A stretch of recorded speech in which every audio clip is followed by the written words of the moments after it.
दोस्तों, ये कहानी एक ऐसी दुनिया के बारे में है जहाँ पे सब कुछ मैजिक से किया जाता है, सब कुछ। लेकिन यहीं पे एक ऐसा लड़का पैदा होता है जिसके पास मैजिक नहीं होता। लेकिन इस दुनिया में अगर तुम्हारे पास मैजिक नहीं है तो तुम्हें नीची गिरी हुई नज़रों से देखा जाएगा। तभी पुलिस वाले उसे पकड़ लेते हैं, लेकिन उसके डैड वहाँ से उसको भगा लेते हैं। जिसके बाद उसके डैड को पुलिस पकड़ लेती है, लेकिन यहाँ पे उसके डैड कहते कि भाग जाओ मैश। लेकिन पुलिस वाले कहते हैं कि अगर वो भाग गया तब भी हम उसे पकड़ लेंगे।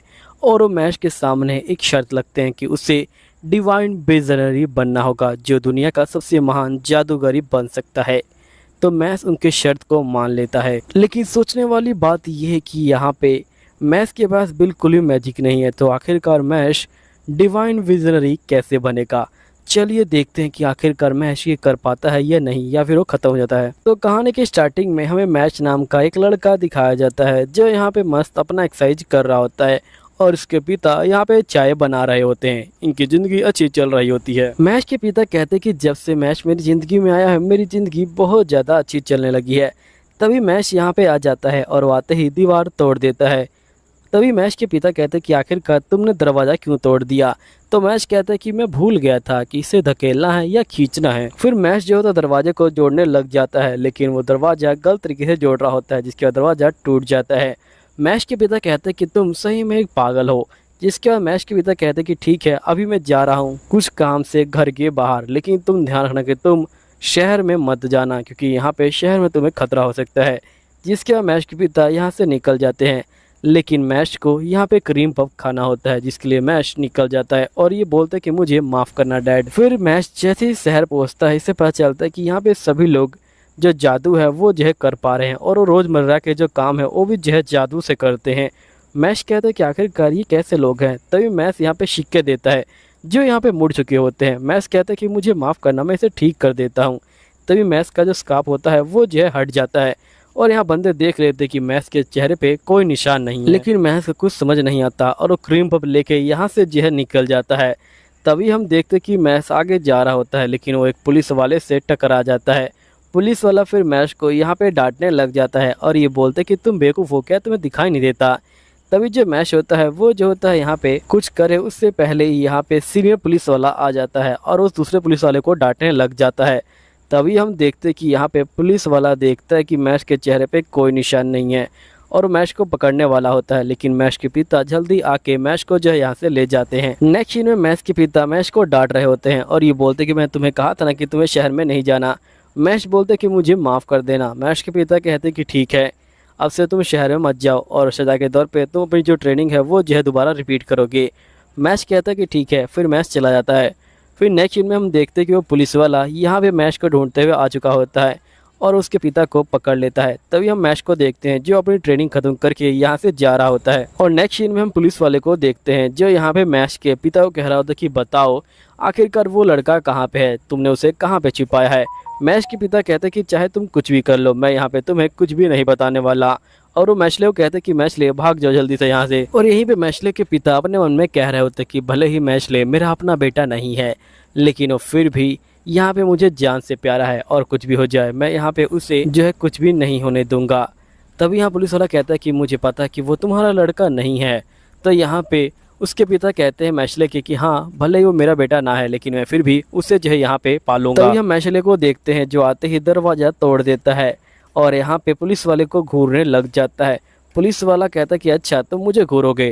तभी एक पुलिस वाले के वो जो है कपड़े फाड़ देता है, और यहाँ पे दूसरा पुलिस वाला कहता है कि अच्छा तुम जो मुझसे लड़ना चाहते हो, तुम्हारे पास मैजिक भी नहीं है, तो आखिरकार तुम मुझसे लड़ोगे कैसे। मुझे तो तुम्हारे ऊपर हंसी आ रही है कि तुम एक छोटे से बच्चे मुझसे लड़ना चाहते हो। फिर जो पुलिस वाला होता है वो जो होता है यहाँ पे सारे मैजिक को इकट्ठा करता है और सीधा मैशले के ऊपर फेंकता है, लेकिन मैशले उसे एक ही हाथ से साइड में कर देता है। ये देख के पुलिस वाला शौक में आ जाता है और ये कहता है कि इससे मैंने ड्रैगन को हराया है, लेकिन फिर भी इस बंदे ने एक ही हाथ से उस मैजिक को साइड में कर दिया। जिसके बाद यहाँ पे पुलिस वाला कहता है कि ठीक है, अगर तुम शांति से जीना चाहते हो तो तुम्हें ब्यूरो ऑफ मैजिक में जाना होगा और पूरी दुनिया को दिखाना होगा कि तुम मैजिक नहीं कर सकते, लेकिन फिर भी तुम जो है काम के हो, तुम्हें पता ना हो। अगर तुम मैजिक नहीं कर सकते इसका मतलब ये है कि भगवान ने तुमको जो है स्वीकारा नहीं है, लेकिन अगर तुमने यहाँ पे डिवाइन विजनरी का जो पद है वो जो हासिल कर लिया तो इसका मतलब भगवान ने तुम्हें स्वीकार लिया है और सभी लोग भी तुम्हें स्वीकार लेंगे। मैश के पिता मना करते हैं। पुलिस वाला बोलता है कि भले मैं यहाँ से चला जाऊँ, लेकिन बाकी पुलिस वाले तुम्हें जीने नहीं देंगे, तो देख लो आखिरकार तुम क्या करना चाहोगे। तो मैशले कहता है कि ठीक है, मैं तैयार हूँ और मैं यहाँ पे डिवाइन विजरी बनूंगा।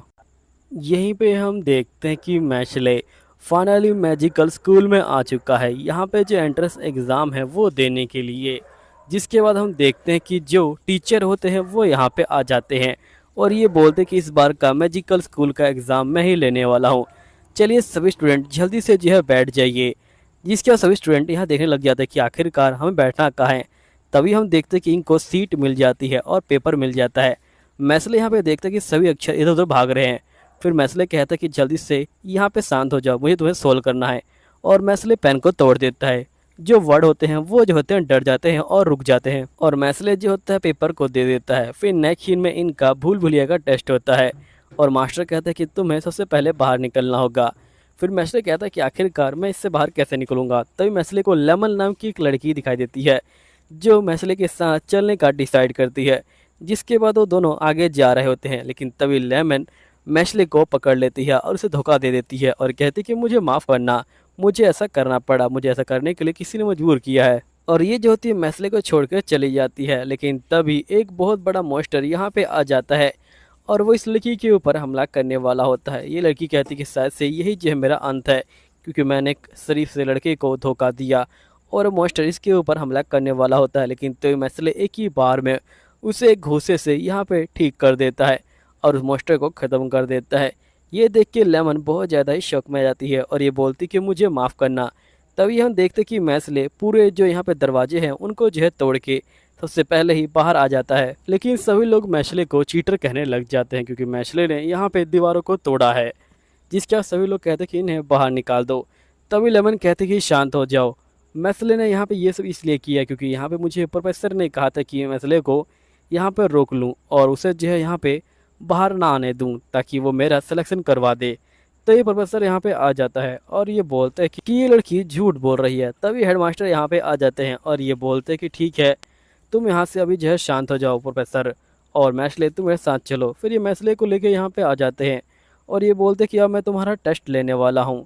अब मैं तुम्हें यहाँ पे सबसे ख़तरनाक टेस्ट दूंगा। और एक गुड़िया को ले आते हैं और ये बोलते कि जो ये गुड़िया है उसके अंदर तुम्हारे सबसे ज़्यादा कीमती बंदे की जान बसी हुई है। अगर ये गुड़िया यहाँ पे हिट होती है तो बंदा मर जाएगा। और हमें पता चलता है कि इस गुड़िया के अंदर मैसले के पिता की जान बसी होती है। तभी जो मैसले होता है वो जो होता है उस खंजर को रोकने के लिए अपने हाथ का इस्तेमाल करता है। और ये देख के प्रोफेसर यहाँ पे खुश हो जाते हैं और ये कहते हैं कि ठीक है, तुम्हारा जो सिलेक्शन है वो हो गया। मैं समझ गया कि तुम ज़्यादा सोचने पे यहाँ विश्वास नहीं करते हो। नेक्स्ट सीन में यहाँ पे मैशले फाइनली सेलेक्ट हो जाता है। फिर नेक्स्ट सीन में प्रोफेसर की क्लास चल रही होती है। मैशले यहाँ पे अजीब व गरीब हरकतें करने लग जाता है। जिसके बाद मैशले यहाँ पे अपने रूममेट से मिलता है जिसका नाम फिन होता है। फिन यहाँ पे मैशले को देख के बहुत ज़्यादा ही शौक में आ जाता है और ये कहता है कि अब मैं क्या करूँ। यहीं पे हम मैशले को देखते हैं तो हमेशा की तरह क्रीम पफ खा रहा होता है और मैशले को क्रीम पफ बहुत अच्छा लगता है। तभी मैशले कहता है कि असल में मैं अपनी झाड़ू नहीं लेके आया, क्या मैं तुम्हारी झाड़ू ले सकता हूँ। तो फिन कहता है कि ठीक है। नेक्स्ट सीन में हम देखते हैं कि इनकी झाड़ू उड़ाने वाली क्लास होती है, लेकिन मैशले से झाड़ू ऊपर नहीं आ रहा होता। तभी एक बंदा उसके ऊपर हंसने लग जाता है तो मैशले एकदम से एक पैर मारता है और झाड़ू उसके हाथ में आ जाता है। फिर वो बंदा बोलता है कि तुमने तो चीटिंग करी है। तभी टीचर कहते कि हम लोग यहाँ पे उड़ेंगे। फिर वो बंदा कहता है कि चलो हम लोग रेस करेंगे। जिसके बाद वो बंदे रेस करने के लिए तैयार हो जाते हैं। तभी हम देखते हैं कि मैशले जीत जाता है और एक नया रिकॉर्ड कायम हो जाता है। तभी फिन कहते हैं कि मुझे पता है कि मैशले ने झाड़ू को फेंका और फटाफट झाड़ू के ऊपर जो है बैठ गया और जिसके बाद ही वो जो है जीत गया। तभी एक लड़का यहाँ पे आ जाता है और वो मैशले को बोलता है कि तुम तो बहुत ज़्यादा ही कमाल के बंदे हो, हम लोग क्यों ना स्कूल के बाद मिले यहाँ पे। तो मैशले कहता है कि ठीक है, मैं मिलने के लिए तैयार हूँ। फिर नेक्स्ट सीन में हम देखते हैं मैशले जो होता है क्रीम पफ बना रहा होता है और ये कहता है कि कहीं मैं कुछ भूल तो नहीं रहा। मैशले अपनी मीटिंग भूल चुका होता है। फिर यहाँ पे हम उस बंदे को देखते हैं जो बहुत ज़्यादा गुस्से में होता है। नेक्स्ट सीन में जो मैशले होता है वो यहाँ बैठ के पढ़ाई कर रहा होता है। तभी वो बंदा यहाँ पे आ जाता है और ये बोलते हैं कल तुम आए नहीं। तो मैशले बोलते कि मुझे माफ़ करना, मैं भूल गया। जिसके बाद ये बंदा बोलता है कि तुम चिंता मत लो, मैं यहाँ पे तुमसे फिर मिलूँगा। जिसके बाद ये बंदा कहता है कि मैं तुम्हें डिवाइन विजनरी बना सकता हूँ। तो मैसले यहाँ पे सारी बातें उसकी जो है मानने लग जाता है। तभी नेक्स्ट सीन में हम देखते कि यहाँ पे वो बंदे जो है फिन को पकड़ लेते हैं और फिन को यहाँ पे जो है टॉर्चर करने लग जाते हैं। तभी मैचले यहाँ पे आ जाता है और मैचले आते ही यहाँ पे उस बंदे के मुंह पे एक घूसा मार देता है। अब ये देख के सभी बंदे बहुत ज़्यादा ही शौक में आ जाते हैं। तभी हम देखते कि यहाँ पे जो टीचर होता है वो भी जो होता है आ जाता है और ये बोलता है कि आखिरकार तुमने जो उसे मारने की कोशिश कैसे करी। तभी जो मैचले होता है वो जो होता है टीचर को भी यहाँ पे जमीन में गाड़ना स्टार्ट कर देता है। नेक्स्ट ने प्रिंसिपल फिर से मैचले को बुलाते हैं और ये बोलते हैं कि तुम्हारा सस्पेंशन ऑर्डर आया हुआ है, लेकिन मैं इसे कैंसिल करता हूँ क्योंकि तुमने उस टीचर को अच्छा सबक सिखाया और मुझे पूरा यकीन है कि तुम एक अच्छे जो डिवाइन विजनरी है वो जो है बनोगे। मैचले कहता है कि आपका शुक्रिया। फिर तभी हम देखते कि वाइन नाम का बंदा यहाँ पे आ जाता है और ये बोलते कि मैं तुम्हें अपनी जो टीम है उसमें जो है शामिल करना चाहता हूँ।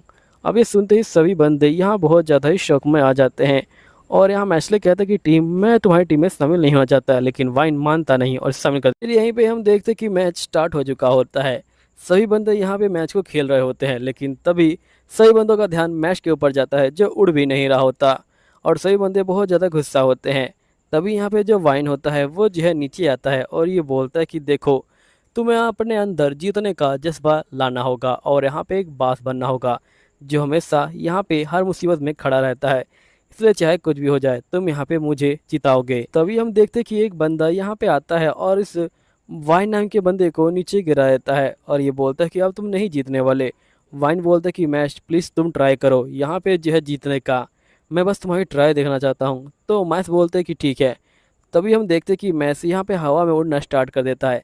असल में मैच बहुत तेज़ी से अपने पैरों को घुमा रहा होता है जिससे वो हवा में उड़ रहा होता है।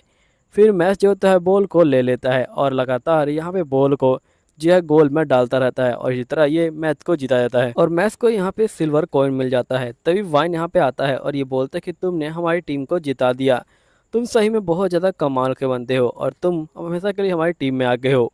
नेक्स्ट में लेमन और यहाँ पे वैन अपनी अपनी टीम में से लाना जाते हैं, लेकिन तभी यहाँ पे एक लेंस नाम का बंदा आ जाता है और ये बोलता है लगता है कि यहाँ पे कुछ मज़ेदार हो रहा है। तो यहाँ मैच बोलता है कि यहाँ पे कुछ भी मज़ेदार नहीं हो रहा। लेंस तभी एकदम से इन तीनों को यहाँ पे पकड़ लेता है और ये बोलता है कि अगर तुम्हें चाहिए तो बाहर मिलो। नेक्स्ट सीन में हम देखते हैं कि यहाँ पे लेंस से मिलने के लिए मैच आ चुका होता है और ये दोनों आमने सामने होते हैं। लेंस कहता है कि अगर तुम यहाँ पे मेरे से जीत गए तो मैं तुम्हें तुम्हारे दोस्त और एक सिल्वर कॉइन दूंगा। ये कहते ही लेंस यहाँ पे ग्रेविटी मैजिक का इस्तेमाल करता है, लेकिन तभी जो मैच होता है वो जो होता है यहाँ पे नीचे से जड़ निकाल के जो लेंस होता है उसे दूर फेंक देता है। जिसके बाद हम देखते हैं कि इन दोनों की लड़ाई यहाँ पे जो है स्टार्ट हो जाती है, लेकिन लड़ाई के दौरान जो जो लेंस का लॉकेट होता है वो जो होता है मैच के पास आ जाता है। लेंस से बोलते कि मुझे वो रैकेट वापस करो, तो यहाँ पे मैच कहता है कि ठीक है ये लो। जिसके बाद हमें दिखाया जाता है कि लेंस कह रहा होता है कि मैं इसको नीचे फेंकने वाला हूँ, अगर तुम इसे पकड़ पाए तो ये तुम्हारा वरना ये मेरा। और यहाँ पे लेंस कहता है कि मैं अपनी बहन को बचाने के लिए एक हैवान भी बन सकता हूँ। फिर हमें पास का सीन दिखाया जाता है जहाँ पे उसकी बहन बीमार होती है और एक बीमारी के चलते उसकी रेखाएं मिट रही होती हैं और उसके माता पिता कहते हैं कि हम इसे सरकार को सौंप देंगे, उसके बाद जिसको जो करना है वो करेगा। लेकिन लेंस कहता है कि नहीं, मैं एक डिवाइन विजनरी बनूंगा और मैं यहाँ पे इस रूल को जो है चेंज कर दूंगा। जिसके बाद वो जो होता है बोतल को नीचे फेंक देता है, लेकिन तभी मैस यहाँ पे अपने असली फॉर्म में आता है और उस बोतल को यहाँ पकड़ के ऊपर ले आता है, वो भी जो है दौड़ के। लेंस कहता है कि ठीक है अब मैं हार मानता हूँ और वो यहाँ से निकल जाता है इसको सिल्वर कॉइन देके और उसके दोस्तों को देके। जिसके बाद हम देखते हैं पे हम मैच को देखते हैं जो यहाँ पे कॉइन को देख रहा होता है और यहाँ पे तभी फिन को याद आता है कि वो असाइनमेंट बनाना भूल गया। तभी लेंस यहाँ पे आ जाता है और ये बोलता है कि मैं तुम्हारी हेल्प करूँगा असाइनमेंट बनाने में। नेक्स्ट सीन में ये लोग असाइनमेंट बनाने के लिए पहुँच जाते हैं और यहाँ पे लेंस कहता है कि तुम्हें सबसे पहले इसकी चीख को रोकना होगा। फिन जो होता है चीख को रोकने की जो है यहाँ पे ट्राई कर रहा होता है और फिन तो यहाँ पे इसको रोक भी लेता है, लेकिन मैश इसकी साइज को ही बड़ा कर देता है। तभी हम देखते हैं कि जो यहाँ पे मैश होता है वो एक थप्पड़ मारता है और मूली को शांत कर देता है। जिसके बाद यहाँ पे लेंस उन्हें जो है बनाकर दिखाता है कि कैसे उन्हें पोशन को बनाना है। फिर मैश भी वैसे ही बनाता है, लेकिन हम देखते हैं कि मैश क्रीम पफ बना देता है। ये देख के ये लोग बहुत ज़्यादा शौक में आ जाते हैं, लेकिन ये लोग कितने भी ट्राई कर लें मैश लास्ट में क्रीम पफ ही बनाता है। फिर हम नेक्स्ट सीन में देखते हैं कि इनकी बाहर आने वाली क्लास हुई होती है और यहाँ पे जो मास्टर होता है ये कहता है कि आज तुम्हारी क्लास है और जिसके अंदर तुम्हें सिल्वर कॉइन बनाने का मौका मिलेगा। तभी रेड नाम का यहाँ पे एक बंदा आ जाता है और ये बोलता है कि मैं मेन कैरेक्टर हूँ, तुम जो है मुझसे दूर रहो। तभी लेमन मैश के पास आ जाती है और ये देख के रेड जो होता है पूरी तरह से पागल हो जाता है और ये बोलता है कि आखिरकार लड़कियां तुम्हारे पास कैसे आ रही हैं और मेरे पास क्यों नहीं है। तभी टीचर यहाँ पे आ जाते हैं और ये बोलते हैं कि तुम देख ही रहे होगे कि अगर तुम इस तरह के बिच्छू को पकड़ लेते हो और उसके सर का मणि ले आते हो तो यहाँ पे तुम्हें एक सिल्वर कॉइन मिल जाएगा। चलो जाओ अब जल्दी से। फिर ये लोग जंगल में जाते हैं लेकिन इनको पता चलता है कि यहाँ पे जो मैश है वो खो चुका है और वो जो होता है रेड को मिलता है, जिसके बाद रेड और मैश यहाँ पे लड़ाई करने लग जाते हैं। लेकिन तभी यहाँ पे एक लड़की आ जाती है जो यहाँ पे किसी लड़के से डर के भाग रही होती है।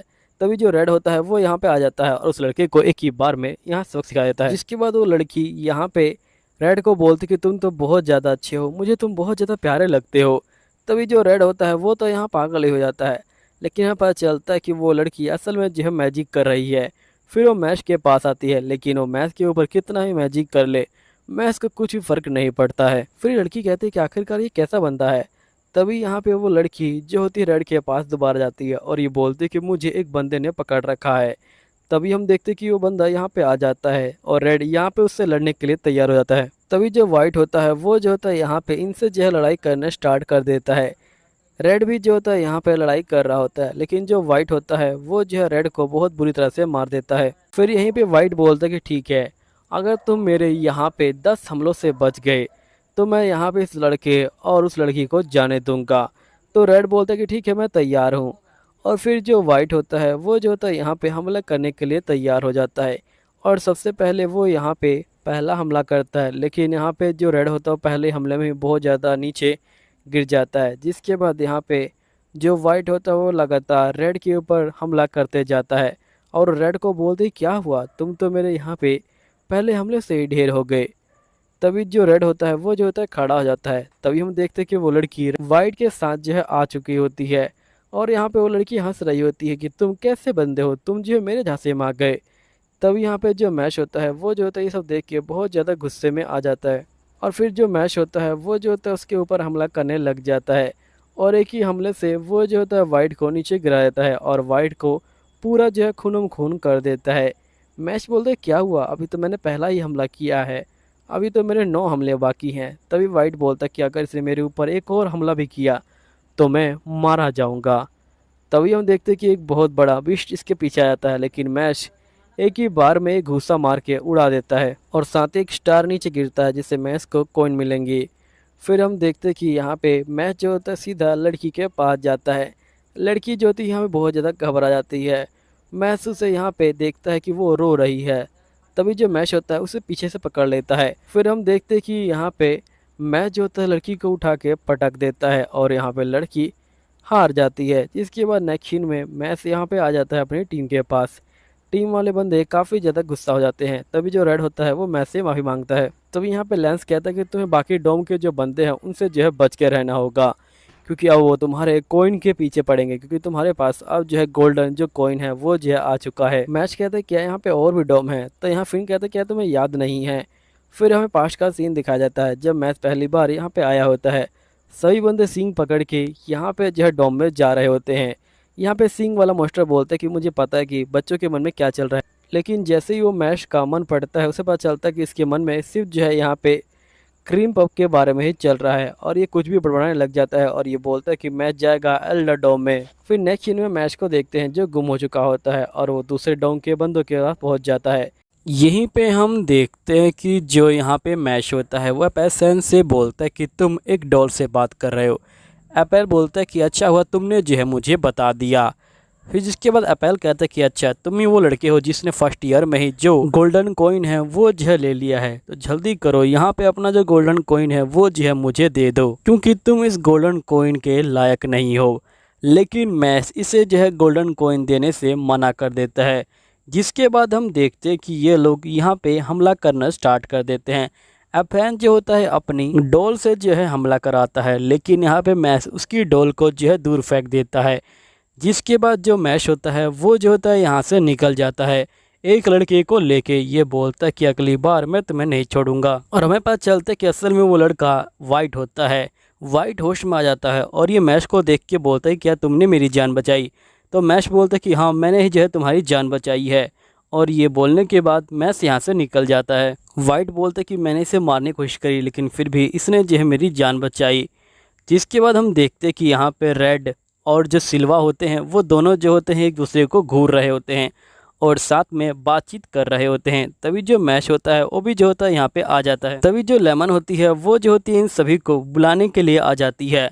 फिर नेक्स्ट सीन में पता चलता है कि यहाँ पे लेमन इन सभी को एक घड़ी दिखा रही होती है और ये बोलती कि इनके अकॉर्डिंग यहाँ पे हमारे जो डोम है वो जो है यहाँ पे दूसरे नंबर पे है, इसलिए हमें यहाँ पे जो एबल की डोम है उससे जो है बच के रहना होगा। वो लोग हमें जो हराने की कोशिश करेंगे और यहाँ पे साथ ही जो हेडमास्टर हैं वो भी जो है इस समय नहीं है। नेक्स्ट सीन में जो मैश होता है वो जो होता है यहाँ पे उल्लू की सफाई करने आया होता है और साथ ही जो सिल्वा होता है वो भी जो होता है यहाँ पे उल्लू की सफाई करने के लिए आ जाता है। जिसके बाद हम देखते हैं कि ये दोनों उल्लू की सफाई कर रहे होते हैं। तभी एक बंदा यहाँ पे आ जाता है और शार्क मैन यहाँ पे आते ही जो मैच होता है उसे जो है पानी में डुबो देता है और हम देखते हैं कि यहाँ पे लेंस जो होता है लड़ने के लिए तैयार होता है। तभी यहाँ पे जो शार्क होता है वो जो होता है यहाँ पे चलाता है मैच के पास और जो यहाँ पे दूसरा बंदा होता है वो जो होता है लड़ने के लिए यहाँ पे तैयार हो जाता है और इसका नाम ब्राउन होता है। ब्राउन जो होता है अपने चक्कर से हमला करता है। लेंस जो होता है यहाँ पे अपने जो ग्रेविटी मैजिक है उसका जो है इस्तेमाल करके उसके चक्कर को यहाँ पे तोड़ देता है और साथ ही ये जो होता है ब्राउन को भी हरा देता है। ब्राउन कहते हैं कि तुमने मुझे हरा दिया। तभी नेक्स्ट सीन में हम देखते हैं कि जो शार्क होता है वो जो होता है मैच से लड़ने के लिए तैयार होता है, लेकिन तभी जो मैच होता है वो जो होता है शार्क को यहाँ पे जो मारना स्टार्ट कर देता है और शार्क भी जो होता है यहाँ पे हार जाता है। जिसके बाद ये दोनों बाहर आ जाते हैं। तभी हम देखते कि यहाँ पे एक मार्क्समैन आ जाता है और वो कहता है कि मैं तुमसे लड़ने नहीं आया हूँ, मैं अपने दोस्त को लेने के लिए आया हूँ। जिसके बाद मार्क्समैन यहाँ पे इसको ले जाता है अपने दोस्तों को। हम उसी मार्क्समैन को देखते हैं जो यहाँ पे टीचर से फाइटिंग करने के लिए तैयार होता है और वो जो होता है यहाँ पे टीचर को हरा देता है। और जिसके बाद नेक्स्ट सीन में हम देखते हैं कि मैच को डोमेन का जो लोगो होता है वो जो होता है मिल जाता है। जिसके बाद हम नेक्स्ट सीन में देखते हैं ये लोग जो है बासमैन के पास आए होते हैं। बासमैन कहता है कि असल में मुझे सपना नहीं आता, लेकिन इस बार मुझे सपना आया। सपने में मैं वाइट जो केज है उसमें जो है बंद हो गया था और जागने के बाद मुझे लगा कि जैसे मेरी जो सारी मैजिकल एनर्जी है वो जो है खींच ली गई है और अब मैं मैजिक नहीं कर सकता हूँ। और अकेला मैं ऐसा नहीं हूँ, यहाँ पे सारे बच्चे अब जो है मैजिक नहीं कर सकते। तभी जो लेमन होती है वो जो होती है यहाँ पे मैश को एक गुल्लक जाम देती है और ये बोलती कि तुम इसे हमेशा अपने पास रखना। मैश बोलता है कि ठीक है। फिर नेक्स्ट सीन में हम देखते हैं कि रात के सीन में जो लेंस होता है और मैश होते हैं वो जो होते हैं घूम रहे होते हैं। तभी यहाँ पे रेड भी आ जाता है और फिन भी आ जाता है और ये लोग भी जो है यहाँ पे घूम रहे होते हैं। तभी इन लोगों को लेमन दिखाई देती है जो यहाँ पे असल में एक डॉल बन चुकी है। लेमन पीछे मुड़ के देखती है लेकिन इनको ये दिखाई नहीं देते क्योंकि यहाँ पे ये लोग जो है छुप जाते हैं लेमन को देख के। जिसके बाद ये लोग जो है आगे बढ़ते हैं और आगे बढ़ने के बाद हम देखते हैं कि ये लोग एक दरवाजे के पास पहुँच जाते हैं। लेंस अपने मैजिक का इस्तेमाल करता है और दरवाजे को जो है सामने ले आता है। फिर यहाँ पे जो मैशल होता है वो जो होता है अपने स्ट्रेंथ का इस्तेमाल करता है और दरवाजे को खोल देता है। जिसके बाद ये लोग जो है यहाँ पे नीचे जो है चले जाते हैं और यहाँ मैश कहता है कि हमें किसी भी तरह लेमन को जो है बचाना होगा। फिर हम देखते हैं कि यहाँ पे इनको एक टनल दिखाई देता है और टनल के अंदर पहुँचते ही इनको एक बंदा दिखाई देता है जिसका नाम ब्राउन होता है। ब्राउन कहता है कि मैं तुम सभी से लड़ने के लिए यहाँ पे तैयार हूँ। फिर हम देखते हैं कि जो ब्राउन होता है वो कहता है कि मुझसे कौन लड़ेगा। तभी यहाँ पे जो रेड है वो जो है आगे आता है। फिर ब्राउन और रेड यहाँ पे जो है लड़ाई करना स्टार्ट कर देते हैं। जो यहाँ पे रेड होता है वो जो होता है ब्राउन के चारों ओर मैजिकल सर्कल घेर देता है। फिर यहाँ पे जो रेड होता है वो जो होता है ब्लास्ट कर देता है और ये लोग ब्राउन को हरा देते हैं। जिसके बाद हम देखते हैं कि ये लोग आगे की तरफ चले जाते हैं। तभी एकदम से धरती के नीचे सभी बंदे जो है जाने लग जाते हैं। यहाँ पे रेड और जो फिन होते हैं वो जो है साथ में नीचे चले जाते हैं। लेंस कहता है कि मैं समझ गया, ये सभी हमें अलग अलग करके यहाँ पे हराना चाहते हैं। तभी हम देखते हैं कि यहाँ पे जो ब्लैक होता है वो जो होता है लेंस के पास आया होता है और दूसरी तरफ जो मार्क्समैन होता है वो जो होता है यहाँ पे मैश के पास आया होता है और मार्क्समैन का नाम होता है एबेस। एबेस जो होता है यहाँ पे लड़ाई करने के लिए तैयार हो जाता है और ये कहता है कि मुझे तुमसे ही लड़ना था मैश। यहीं पे लेंस और जो ब्लैक होते हैं वो जो होते हैं आमने सामने होते हैं। ब्लैक यहाँ पे कहता है कि मैं तुमसे ही लड़ना चाहता था। जिसके बाद हम देखते हैं कि ये लोग आपस में लड़ाई करना स्टार्ट कर देते हैं। लेकिन तभी जो लेंस होता है वो जो होता है ब्लैक के ऊपर हमला करता है, लेकिन ब्लैक भी उसके पैरों को यहाँ पे जो है जकड़ लेता है और ये कहता है कि सही में तुम जो है अपने जो काबिलियत है उसे जो है बर्बाद कर रहे हो। तुम्हारे दोस्त कचरा हैं और तुम उनके साथ रहते हो। तुम सही में आगे चल के एक जो है कचरा बन जाओगे, उनको छोड़ो और हमारे साथ आ जाओ। जिसके बाद हम देखते हैं कि जो ब्लैक होता है वो जो होता है अपने मैजिकल पावर से एक बीस्ट को समन करता है, लेकिन जो लेंस होता है वो जो होता है अपने मैजिकल पावर से यहाँ पे इस बीस्ट को गिरा देता है। और लेंस कहता है कि बताओ आखिरकार कौन अपनी मैजिकल पावर को वेस्ट कर रहा है। यहाँ पे तुम अपनी मैजिकल पावर को वेस्ट करो, ना कि मैं। तुम्हारे दोस्त यहाँ पे तुमसे जो है सिर्फ मतलब के लिए दोस्ती करते हैं, लेकिन मेरे दोस्त मेरे साथ रहने के लिए दोस्ती करते हैं। जिसके बाद जो लेंस होता है वो यहाँ से निकल जाता है। यहीं पे हम देखते हैं कि जो मैश होता है वो जो होता है यहाँ पे एबेस के साथ लड़ाई कर रहा होता है। तभी जो एबेस होता है वो जो होता है मैश के ऊपर बहुत बुरी तरह से हमला करता है और उसे जो है खून खून कर देता है। यहाँ पे एबेस कहता है कि तुम मुझसे नहीं जीतने वाले, तुम्हें अपनी हार मान लेनी चाहिए। और जिसके बाद ये लगातार मैश के ऊपर हमला करता जाता है, लेकिन मैश इसकी तलवार को एकदम से पकड़ लेता है और इसके जो मार्क्स है उसे भी जो है तोड़ देता है। मैश कहता है कि तुम्हारी एक आंख लाल है, मतलब तुम्हारे आंखों में से खून निकल रहा है। तो यहाँ पे एबेस कहता है कि ऐसी कोई बात नहीं है, असल में ये जो आंख है ये जो है ईवल आई है और इस ईवल आई की वजह से मुझे बहुत ज़्यादा परेशानी हुई है। मैश बोलते कि मुझे माफ़ करना, मुझे पता नहीं था। एबेल बोलते कि कोई बात नहीं। फिर हम देखते हैं कि जो एबेस होता है वो जो होता है मैश को घेर लेता है और यहाँ पे ये जो होता है हमला करना स्टार्ट कर देता है। एबेस कहता है कि तुम्हारे हमले अब स्लो हो जाएंगे और मेरे हमले फास्ट हो जाएंगे। तभी जो मैश होता है वो ज़मीन में हमला करता है ताकि एबेस को टाइम ना मिले हमला करने का। फिर मैश एबेस के पैरों को पकड़ लेता है। तभी एबेस तलवार से हमला करता है, लेकिन यहाँ पे मैश उसकी तलवार को पकड़ लेता है और उसे जो है घूसा मार के ऊपर जो है फेंक देता है। फिर जो एबेस होता है वो नीचे गिर जाता है। तभी एबेस कहता है कि मेरी ईवल आई की वजह से यहाँ पे कोई भी मुझसे दोस्ती नहीं करता था, यहाँ तक कि मेरे फैमिली मेम्बर्स ही मुझसे बात नहीं किया करते थे, क्योंकि मेरी ईवल आई की हेल्प से मैं यहाँ पे जादू खा सकता हूँ। और यहाँ तक कि मेरी फैमिली मेम्बर ने भी मुझे जो है मारने की कोशिश करी, वो भी जो है मेरे खुद के माता पिता ने। इसलिए मैं बहुत ज़्यादा दुखी हूँ। लेकिन तुम्हें देख के लगता है कि तुम्हें कोई अच्छा बंदा मिल गया था, जिसकी वजह से तुम थोड़े से अच्छी तरह से जो है पाले गए हो। मैश बोलते कि मैं तुम्हारा दोस्त बनूंगा। एबेल बोलता है कि मुझे पता है कि तुम बदल जाओगे। मैश बोलता है कि मैं नहीं बदलूंगा। यहीं पे हम ग्रीन और पिंक को देखते हैं जो यहाँ पे लड़ने के लिए तैयार होते हैं। तभी यहाँ पे जो फिन होता है और जो रेड होते हैं वो दोनों भी तैयार होते हैं लड़ने के लिए। तभी यहाँ पे जो पिंक होती है वो कहती है कि मैं तुमसे बहुत ज़्यादा प्यार करती हूँ, लेकिन यहाँ पे रेड कहता है कि मैं लेमन से प्यार करता हूँ। और ये सुनते ही पिंक हमला कर देती है और ये बोलती कि तुम्हें मुझसे जो है प्यार करना ही होगा। तभी हम देखते कि यहाँ पे जो रेड होता है वो भी जो होता है हमला करना स्टार्ट कर देता है। पिंक भी जो होती है रेड को बहुत बुरी तरह से मारती है और ये बोलती कि तुम सही में बहुत ज़्यादा ही निकम्मे दोस्त हो, तुम अपने दोस्त को भी नहीं बचा सकते हो। तभी हम देखते हैं पिंक बोलती कि जो यहाँ पे ग्रीन है वो जो है तुम्हारे दोस्त मैश को पत्थर का बना देगा और तुम कुछ भी नहीं कर पाओगे और अब मैं तुम्हें भी ख़त्म कर दूँगी। तभी यहाँ पे रेड को गुस्सा आ जाता है और ये जो होता है यहाँ पे अपने जो निशान है उसे जो है एक्टिवेट कर देता है। निशान को देखते ही पिंक बहुत ज़्यादा ही डर जाती है। तभी जो रेड होता है वो जो होता है हमला करता है और पिंक को हरा देता है। फिर पिंक जो होती है माफ़ी मांग लेती है। तभी ग्रीन भी यहाँ पे आ जाता है लड़ने के लिए, लेकिन तभी हम देखते कि एक लड़का रीन नाम का यहाँ पे आ जाता है और ये कहता है कि तुम मुझसे लड़ाई करोगे। और ये जो होता है ग्रीन की बहुत ज़्यादा हालत बुरी कर देता है।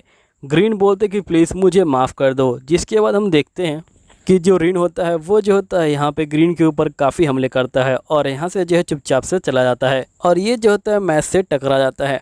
मैश को देखने के बाद जो यहाँ पे रीन होता है वो जो होता है अपने स्पाइडर को बुलाता है। स्पाइडर जो होता है मैश की पावर को कैलकुलेट नहीं कर पाता। अब ये देखने के बाद जो रीन होता है वो जो होता है हमला कर देता है, लेकिन यहाँ पे जो मैश होता है वो जो होता है कि सारे हमलों को क्रिकेट बॉल की तरह यहाँ पे जो उठा के फेंक देता है। जिसके बाद यहाँ पे रिन कहता है कि आखिरकार तुम्हारा नाम क्या है। तो मैश बोलता है कि मेरा नाम मैश है। तो रिन कहता है कि अच्छा, हेडमास्टर ने इसी की बात की थी। जिसके बाद यहाँ पे रिन बोलते कि मेरा नाम रिन है और मुझे माफ़ कर देना। और ये बोलने के बाद ये यहाँ से निकल जाता है। फिर हम मैश को देखते हैं जो सीधा एबेल के पास पहुँच जाता है और ये कहता है कि एबेल मैं तुमसे अब फाइटिंग करने वाला हूँ। यहीं पे हम मैश को देखते हैं जो एबेल के पास आ चुका होता है। जिसके बाद मैश और एबेल आमने सामने होते हैं। एबेल बोलते कि तुम मुझे अपना कॉइन दे दो, लेकिन मैश यहाँ पे जो है ये करने से मना कर देता है। एबेल बोलते कि मैं उन सभी बंदों को यहाँ पे ख़त्म कर दूँगा जो मैजिक का इस्तेमाल नहीं कर सकते, और साथ ही उनके चाहने वालों को जिन्होंने उनको बड़ा किया है। मैश को बहुत ज़्यादा गुस्सा आ जाता है और ये कहते कि तुम बिल्कुल भी अच्छे बंदे नहीं हो। और मैश यहाँ पे एबेल से लड़ने के लिए तैयार हो जाता है, लेकिन तभी जो एबल होता है वो जो होता है फिन को यहाँ पे एक डोल बना देता है। फिर फिन भी जो होता है यहाँ पे मैश के ऊपर हमला करना स्टार्ट कर देता है। एबल कहता है कि अब तुम्हारा दोस्त तुम्हारे खिलाफ रहेगा। जिसके बाद हम देखते हैं कि जो एबल होता है वो जो होता है यहाँ पे फिन को कहता है कि तुम इसके ऊपर जो है हमला करो। फिर हम देखते हैं कि जो फिन होता है वो जो होता है हमला करता है, लेकिन मैश यहाँ पे कॉइन का इस्तेमाल करके सारे धागों को तोड़ देता है और वो एबल के पास आ जाता है। लेकिन एबल मैश के ऊपर ही मैजिक का इस्तेमाल करने लग जाता है, लेकिन मैश उस मैजिक को किसी तरह रोक लेता है। फिर एबल जो होता है बहुत बड़ी वाली गुड़िया यहाँ पे ले आता है और ये जो होता है मैश के ऊपर हमला करवाता है, लेकिन जो मैश होता है वो जो होता है इसकी गुड़िया को यहाँ पे जो है तोड़ देता है। एबल कहते हैं कि तुम में तो काफ़ी दम है। जिसके बाद हम देखते हैं कि जो एबल होता है वो जो होता है फिर से गुड़िया को उठाता है और हमला करवाता है, लेकिन यहाँ पे जो मैश होता है वो जो होता है गुड़िया को एक ही गुस्से में यहाँ पे जो है तोड़ देता है और वो एबल को भी उड़ा देता है। तभी एबल कहता है कि मेरी मॉम यहाँ पे गरीबों को खाना बांटा करती थी, लेकिन एक गरीब ने उनकी जान ले ली। वो कहता है कि तुम्हें अमीर बनने का कोई हक नहीं है। मेरी मॉम दयालु थी, लेकिन उन बंदों के ऊपर दया करने का कोई फ़ायदा नहीं था। फिर मैश कहता है कि ये सुन के मुझे काफ़ी बुरा लगा, लेकिन यहाँ पे एक बंदे के बुरे होने से ये ज़रूरी नहीं कि सभी बंदे बुरे हो। फिर जो एबल है वो जो होता है यहाँ पे लेमन को छोड़ देता है। फिन भी यहाँ पे जाग जाता है और ये तीनों यहाँ पे सेलिब्रेट करने लग जाते हैं और मैश के पास अब काफ़ी सारे कॉइन भी इकट्ठा हो चुके होते हैं। तभी यहाँ पे रेड भी आ जाता है और ये कहता है कि मैं भी यहाँ पे सेलिब्रेट करूँगा। यहीं पे जो रिन होता है वो भी जो होता है ज़ीरो बंदे से यहाँ मिल चुका होता है, लेकिन यहाँ पे ज़ीरो कहता है कि मुझे तुमसे कोई लड़ाई नहीं करनी और ज़ीरो यहाँ पे एक बंदे को समन कर देता है और यहाँ से चला जाता है। यहीं पे हम दूसरी तरफ देखते हैं कि जो मैश होता है वो जो होता है बाथरूम करने गया होता है और ये लोग यहाँ पे खड़े होते हैं और बातचीत कर रहे होते हैं। तभी ज़ीरो यहाँ पे आ जाता है और वो जो होता है सीधा एबल के पास जाता है और एबल कहता है कि तुम किसी भी काम के नहीं हो और वो एबल का गला दबाने लग जाता है। तभी जो मैश होता है वो यहाँ पे आ जाता है और मैश यहाँ पे बहुत सारे क्रीम पफ लेके आया होता है, लेकिन गलती से वो क्रीम पफ ज़ीरो के ऊपर ही गिर जाते हैं। ज़ीरो यहाँ पे गुस्सा हो जाता है। मैश बोलते कि मुझे माफ़ करना। तभी हम देखते कि जो ज़ीरो होता है ये बोलते कि पहले मैं एबल से निपट लूँ फिर मैं तुमसे निपटूँगा, लेकिन ये जैसे ही हमला करता है तभी यहाँ पे जो एबस होता है वो जो होता है आ जाता है और वो जो होता है एबल को बचा लेता है। तभी मैश जो होता है एबल के पास जाता है और उसको जो है जादुई रुमाल देता है। जिसके बाद हम देखते हैं कि मैश बहुत ज़्यादा ही गुस्से में आ जाता है और ये जो होता है जीरो से फाइटिंग करने के लिए आगे बढ़ता है। यहीं पे जो जीरो होता है वो भी जो होता है फाइटिंग करने के लिए तैयार हो जाता है। फिर हम देखते हैं कि जीरो बहुत सारे हमले करता है, लेकिन मैश उन सभी हमलों को तोड़ देता है। तभी जीरो फाइनल हमला करने वाला होता है। मैश जो होता है उस हमले को पकड़ लेता है। जिसके बाद हमें पता चलता है कि जो एबल होता है वो जो होता है यहाँ पे अपनी डोल को ले आता है और यहाँ पे हमलों को रोक लेता है। फिर हम देखते हैं कि यहाँ पे ये लोग जो है लड़ाई करने के लिए तैयार हो जाते हैं। तभी जो मैश होता है वो जो होता है इसके पास पहुँच जाता है। तभी जीरो जो होता है यहाँ पे एक शीशा निकालता है, जिसके बाद यहाँ पे मैश उस शीशे को एक ही बार में तोड़ देता है। तभी यहाँ पे रेड कहता है कि वो शीशा अगर यहाँ पे मैश कोई मैजिक का इस्तेमाल करता तो यहाँ पे वो उस मैजिक को दोबारा रिफ्लेक्ट कर देता। इसका मतलब ये है कि मैश मैजिक का इस्तेमाल नहीं करता और ये लोग याद करते हैं कि मैश ने शुरू से लेकर आज तक कभी जो है मैजिक का इस्तेमाल नहीं किया है और इस सभी के सभी समझ जाते हैं कि मैश मैजिक का इस्तेमाल नहीं कर सकता। और ज़ीरो कहता है कि मैं तुमसे बाद में मिलता हूँ। तभी यहाँ पे सही बंदे कहते हैं कि आखिरकार हम लोग मैश का राज कैसे छुपाएंगे। जिसके बाद ये लोग कहते हैं कि हम ही तीनों को पता है कि यहाँ पे मैश मैजिक नहीं कर सकता, इसलिए हम उसे छुपा लेंगे। लेकिन जो स्टूडेंट यहाँ पे डॉल से इंसान बने होते हैं उनमें से एक स्टूडेंट खड़ा होकर कहता है कि मैं सबको बताऊँगा कि मैश मैजिक नहीं कर सकता है। अब आगे क्या होगा उसके लिए वीडियो को लाइक करो, चैनल को सब्सक्राइब करो। चलो ठीक है, मिलता हूँ अगले सीज़न में। जब तक ले बाय बाय, तक ले सायोनारा। तो कहानी को स्टार्ट करने से पहले आपसे एक छोटी सी रिक्वेस्ट है कि प्लीज़ आप लोग जो है मेरे गेमिंग चैनल को सब्सक्राइब कर लीजिएगा। उसकी लिंक आपको डिस्क्रिप्शन में मिल जाएगी और साथ में इस चैनल को सब्सक्राइब कर लीजिएगा और वीडियो अच्छी लगती है तो प्लीज़ कमेंट कर दीजिएगा। चलिए स्टार्ट करते हैं आपकी जो है वीडियो को।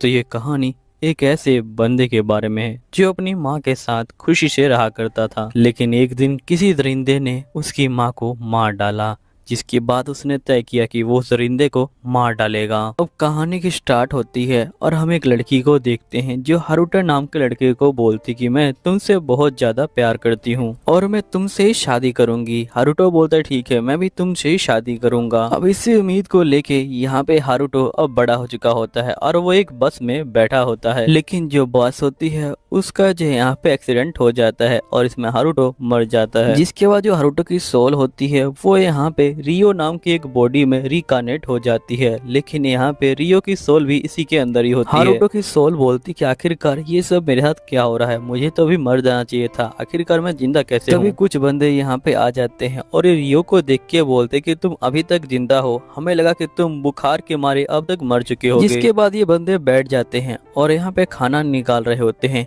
यहीं पे रियो देख के बोलता है क्या ये बंदे मुझे खाने के लिए देंगे, क्योंकि पूरे 3 दिन से मैंने कुछ नहीं खाया है। तभी एक बंदा बोलता है कि रियो तुम फटाफट बाहर चले जाओ और नहा लो, क्योंकि तुम्हारे अंदर से बहुत ज्यादा गंदी बदबू आ रही है। फिर जो रियो होता है वो बाहर आ जाता है और यहाँ पे जो बेरिस होते हैं उनको तोड़ के खा रहा होता है और यहाँ पे ये याद करता है कि कैसे ये अपनी माँ के साथ बड़े आराम से रहा करता था। इसकी मम्मी कहा करती थी कि तुम बिल्कुल अपने जो है फादर पे गए हो। रियो कहता है कि मेरे पिता बचपन में ही मर गए थे और यहाँ पे मेरी मदर को उस दरिंदे ने मार डाला था, अब मुझे उसको मारना है और मैं सिर्फ उसी के लिए जिंदा हूँ। तभी यहाँ पे कुछ लड़कियां आ जाती हैं और ये बोलती हैं क्या तुमने यहाँ पे जो राजकुमारी है उनको देखा हुआ है, तो रियो मना कर देता है। तभी एक लड़की आगे आती है और वो अपने स्पिरिचुअल पावर का इस्तेमाल करती है और चारों तरफ अपनी पावर को फैला देती है ताकि वो राजकुमारी के ओरा को पकड़ सके।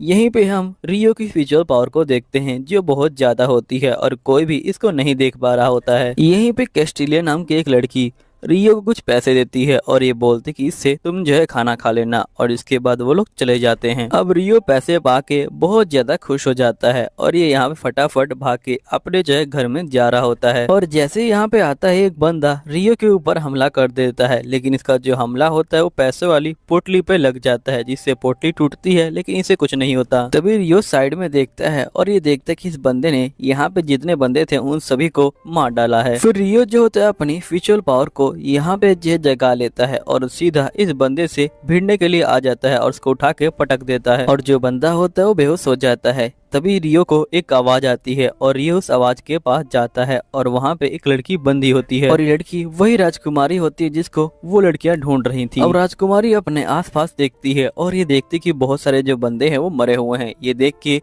राजकुमारी बेहोश हो जाती है। अब रियो राजकुमारी को बाहर लेके आता है, लेकिन यहाँ पे लड़कियों को लगता है कि रियो ने ही उस राजकुमारी को किडनैप किया है और लड़कियां उसे जो है थप्पड़ मार देती हैं। लेकिन जो रियो होता है ये बोलता है कि तुम लोग गलत समझ रहे हो। तो यहाँ पे लड़कियां बोलती कि हमें उसका नहीं पता है, तुम्हें हमारे साथ चलना होगा। जब तक ये बात क्लियर नहीं हो जाती कि तुमने राजकुमारी को पकड़ा था कि नहीं पकड़ा था, जब तक तुम यहाँ पे कैद में रहोगे। फिर हम नेक्स्ट सीन में देखते कि रियो को पकड़ के यहाँ पे बांधा गया होता है और यहाँ पे जो रियो होता है वो कह रहा होता है कि मैंने कुछ नहीं किया। तभी जो चार्ल्स होता है ये बोलता है कि देखो बच्चे, तुम्हारे लिए अच्छा यही होगा कि तुम अपनी जो गलतियां हैं उनको जो है मान लो, वरना मैं तुम्हें छोड़ूंगा नहीं। और चार्ल्स रियो को मारना स्टार्ट कर देता है। फिर नेक्स्ट सीन में हम राजकुमारी को देखते हैं जो यहाँ पे होश में आ जाती हैं और राजकुमारी बोलती कि आखिरकार मुझे यहाँ पे कौन लेके आया, जिस पे लड़कियां कहती कि आपको एक लड़के ने किडनैप कर रखा था और वो आपको लेके बाहर भाग रहा था, लेकिन हमने जो है उसको पकड़ लिया और उसको जो है कैद खाने में डाल दिया। तो यहाँ पे राजकुमारी बोलती कि नहीं, उसी लड़के ने मेरी जो है जान बचाई है। फिर लड़कियां जल्दी से रियो के जो है पास जा रही होती है। नेक्स्ट सीन में हम चार्ल्स को देखते हैं जिसने रियो को बहुत ही ज्यादा बुरी तरीके से मार रखा होता है और ये और भी ज्यादा मार रहा होता है इसको। तभी जो लड़कियां होती है वो यहाँ पे आ जाती हैं और ये सब देख लेती हैं। जो चार्ल्स होता है वो यहाँ से भाग जाता है क्योंकि ये एक निर्दोष बंदे को इतना मार रहा होता है। नेक्स्ट सीन में रियो जागता है और वो देखता है कि उसके सामने जो कैस्टिलिया है वो जो है बैठी होती है और रियो यहाँ पे अपनी चोटों को देखता है जो हील हो चुकी है। तो यहाँ पे कैस्टिलिया से पूछता है क्या तुमने मेरी चोटों को हील किया है, जिस पे कैस्टिलिया कहते कि हाँ। तो रियो कहता है क्या तुम मुझे जो हीलिंग मैजिक है वो सिखा सकती हो। तो यहाँ पे कैस्टिलिया कहते कि तुम इसकी बिल्कुल चिंता मत लो, यहाँ पे जो महाराज है वो अपनी गलती को मानते हुए तुम्हें जो रॉयल एकेडमी में भेजेंगे और तुम्हारी जो फीस है वो भी महाराज भरेंगे और तुम वहाँ पे पढ़ के बहुत सारी जो चीजें हैं उनको जो है सीख सकते हो। हीलिंग स्पेल नहीं, तुम बाकी जो स्पेल है वो भी जो है सीख सकते हो। नेक्स्ट सीन में रियो जो होता है महाराज के पास आ जाता है और महाराज महाराज बोलते कि हमें माफ़ करना, क्योंकि आपने मेरी बेटी की जान बचाई थी और आपको ये सब जो है झेलना पड़ा, लेकिन इसकी भरपाई में हम आपको जो रॉयल एकेडमी है उसमें जो है भेज रहे हैं, आप उसमें रह के पढ़ाई कर सकते हो। रियो जो है महाराज को थैंक यू बोलता है। यहीं पे हम देखते हैं कि जो कैस्टिलिया होती है वो रियो को रॉयल एकेडमी में ले आती है और कैस्टिलिया रियो से पूछती है क्या तुम्हें पढ़ना और जो लिखना है वो आता है। तो रियो बोलता है कि नहीं, मुझे पढ़ना लिखना नहीं आता है। तो कैस्टिलिया बोलती कोई बात नहीं, स्कूल के बाद मैं तुमको एक्स्ट्रा क्लास दूंगी और तुमको पढ़ना और लिखना सिखा दूंगी। रियो कैस्टिलिया को थैंक यू बोलता है। नेक्स्ट सीन में जो रियो होता है वो क्लास में आ जाता है। कैस्टिलिया बोलते कि बच्चों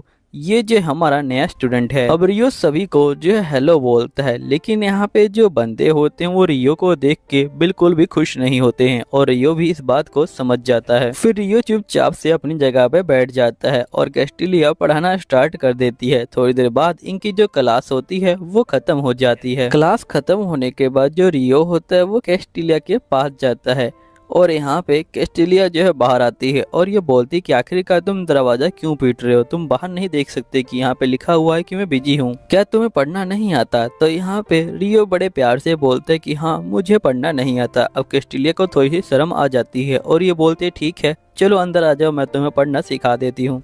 जिसके बाद रियो भी अंदर आ जाता है और यहाँ पे रियो देखते कैस्टिलिया का पूरा रूम जो होता है बिखरा होता है। कैस्टिलिया बोलती कि मुझे माफ करना, मेरा जो रूम है वो थोड़ा गंदा है, रुको मैं इसे अभी जो है साफ कर लेती हूँ। और कैस्टिलिया किताबों को उठाना स्टार्ट कर देती है। फिर नेक्स्ट सीन में कैस्टिलिया और रियो यहाँ पढ़ाई कर रहे होते हैं। यहाँ पे कैस्टिलिया जो होती है रियो को कुछ सम देती है और ये उसे सोल्व कर देता है। कैस्टिलिया बोलती कि तुमने तो कहा था कि तुम्हें पढ़ना नहीं आता है। तभी जो हारुतो की स्पीड होती है ये बोलती कि सवाल मेरे लिए पहले से ही आसान है क्योंकि मैंने ये सब कॉलेज में पढ़ रखा है। कैस्टिलिया कहते कि तुम सही में काफी कमाल के हो। रियो बोलते कि आपका बहुत बहुत शुक्रिया।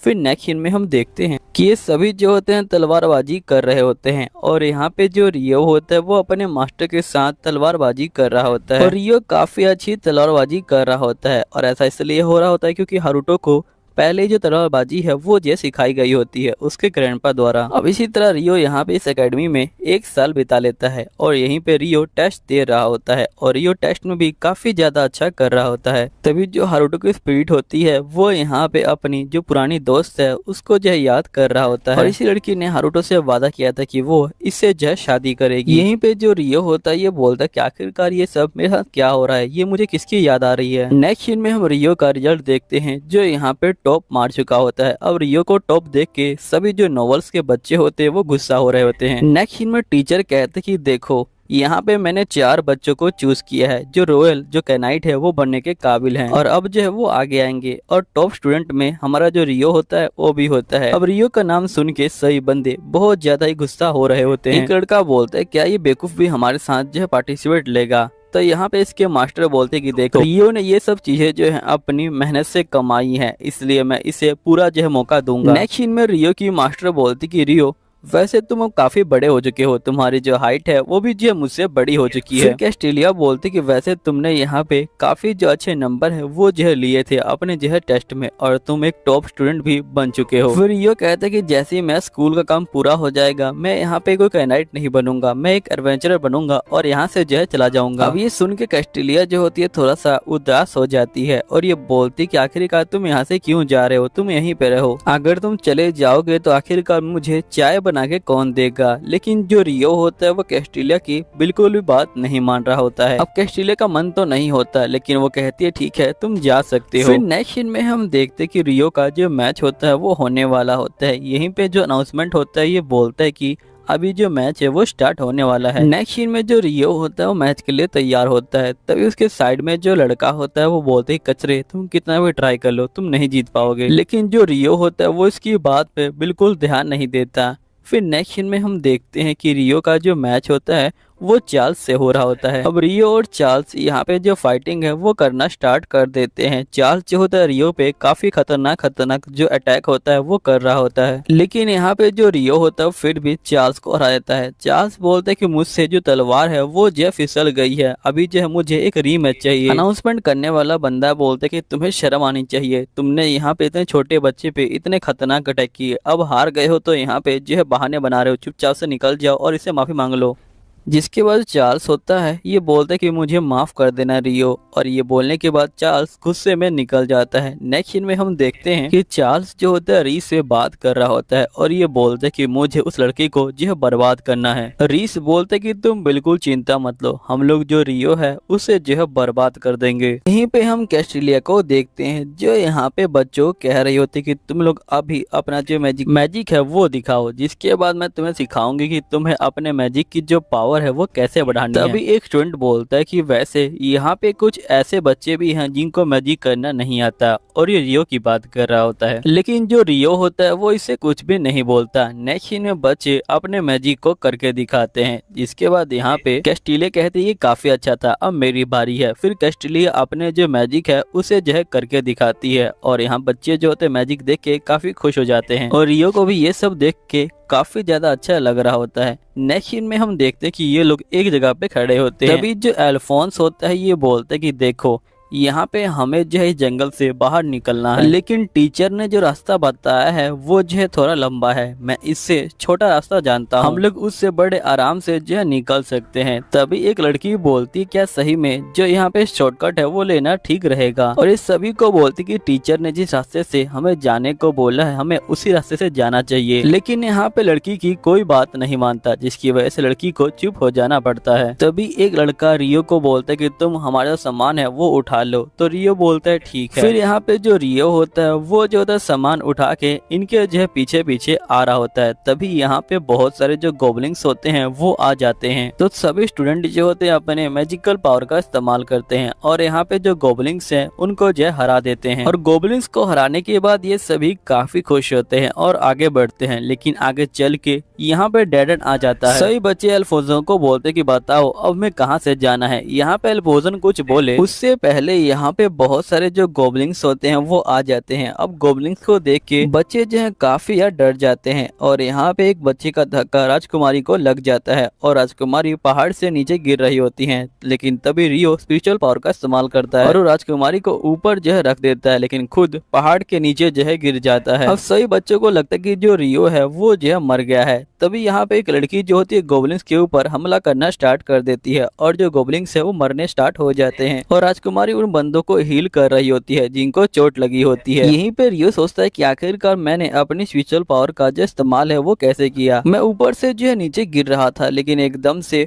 मैं रुक गया और यहाँ पे जो है सेफली उतर गया। यहीं पे राजकुमारी को काफी बुरा लग रहा होता है और ये बोलती कि हमें रियो को नीचे ढूंढने जाना चाहिए, लेकिन बच्चे बोलते कि नहीं वो तो मर चुका होगा इसलिए हमें अभी चलना चाहिए। तभी एकदम से इनके सामने बहुत बड़ा जो मॉन्स्टर होता है वो भी जो होता है आ जाता है। मॉन्स्टर को देख के ये सभी बहुत ज्यादा ही डर जाते हैं, जिसके बाद जो मॉन्स्टर होता है वो यहाँ पे बच्चों के ऊपर हमला करना स्टार्ट कर देता है। अब ये देख के राजकुमारी और ज्यादा डर जाती हैं। यहीं पे जो मॉन्स्टर होता है वो राजकुमारी के ऊपर हमला करने वाला होता है। राजकुमारी बहुत ज्यादा डर जाती है, लेकिन तभी जो रियो होता है वो बीच में आ जाता है और मॉन्स्टर से फाइटिंग करना स्टार्ट कर देता है। और जो मॉन्स्टर होता है वो भी जो होता है रियो के ऊपर हमला कर रहा होता है, लेकिन रियो उसके हमले से बच जाता है और सीधा उसकी जो मुंडी है उसे जो है काट के अलग कर देता है। तभी रियो देखता है कि यहाँ पे जो बाकी बच्चे हैं वो भी आ रहे हैं। रियो बच्चों को देख के फटाफट यहाँ से जो है भाग जाता है। तभी हम नेक्स्ट सीन में रीजर को देखते हैं जो यहाँ पे रियो को देख रहा होता है और ये बोलते कि इस बच्चे में जरूर कुछ ना कुछ तो खास बात है, इसने इतने बड़े मॉन्स्टर को इतनी जल्दी हरा दिया। नेक्स्ट सीन में यहाँ पे जो बंदे होते हैं ये बोलते कि जो रियो है उसी की गलती है, उसी की वजह से ये सब हुआ है, उसे यहाँ पे देखते ही मारने का जो हुक्म जारी कर दिया जाए। जो रियो है वो जो एक देशद्रोही है।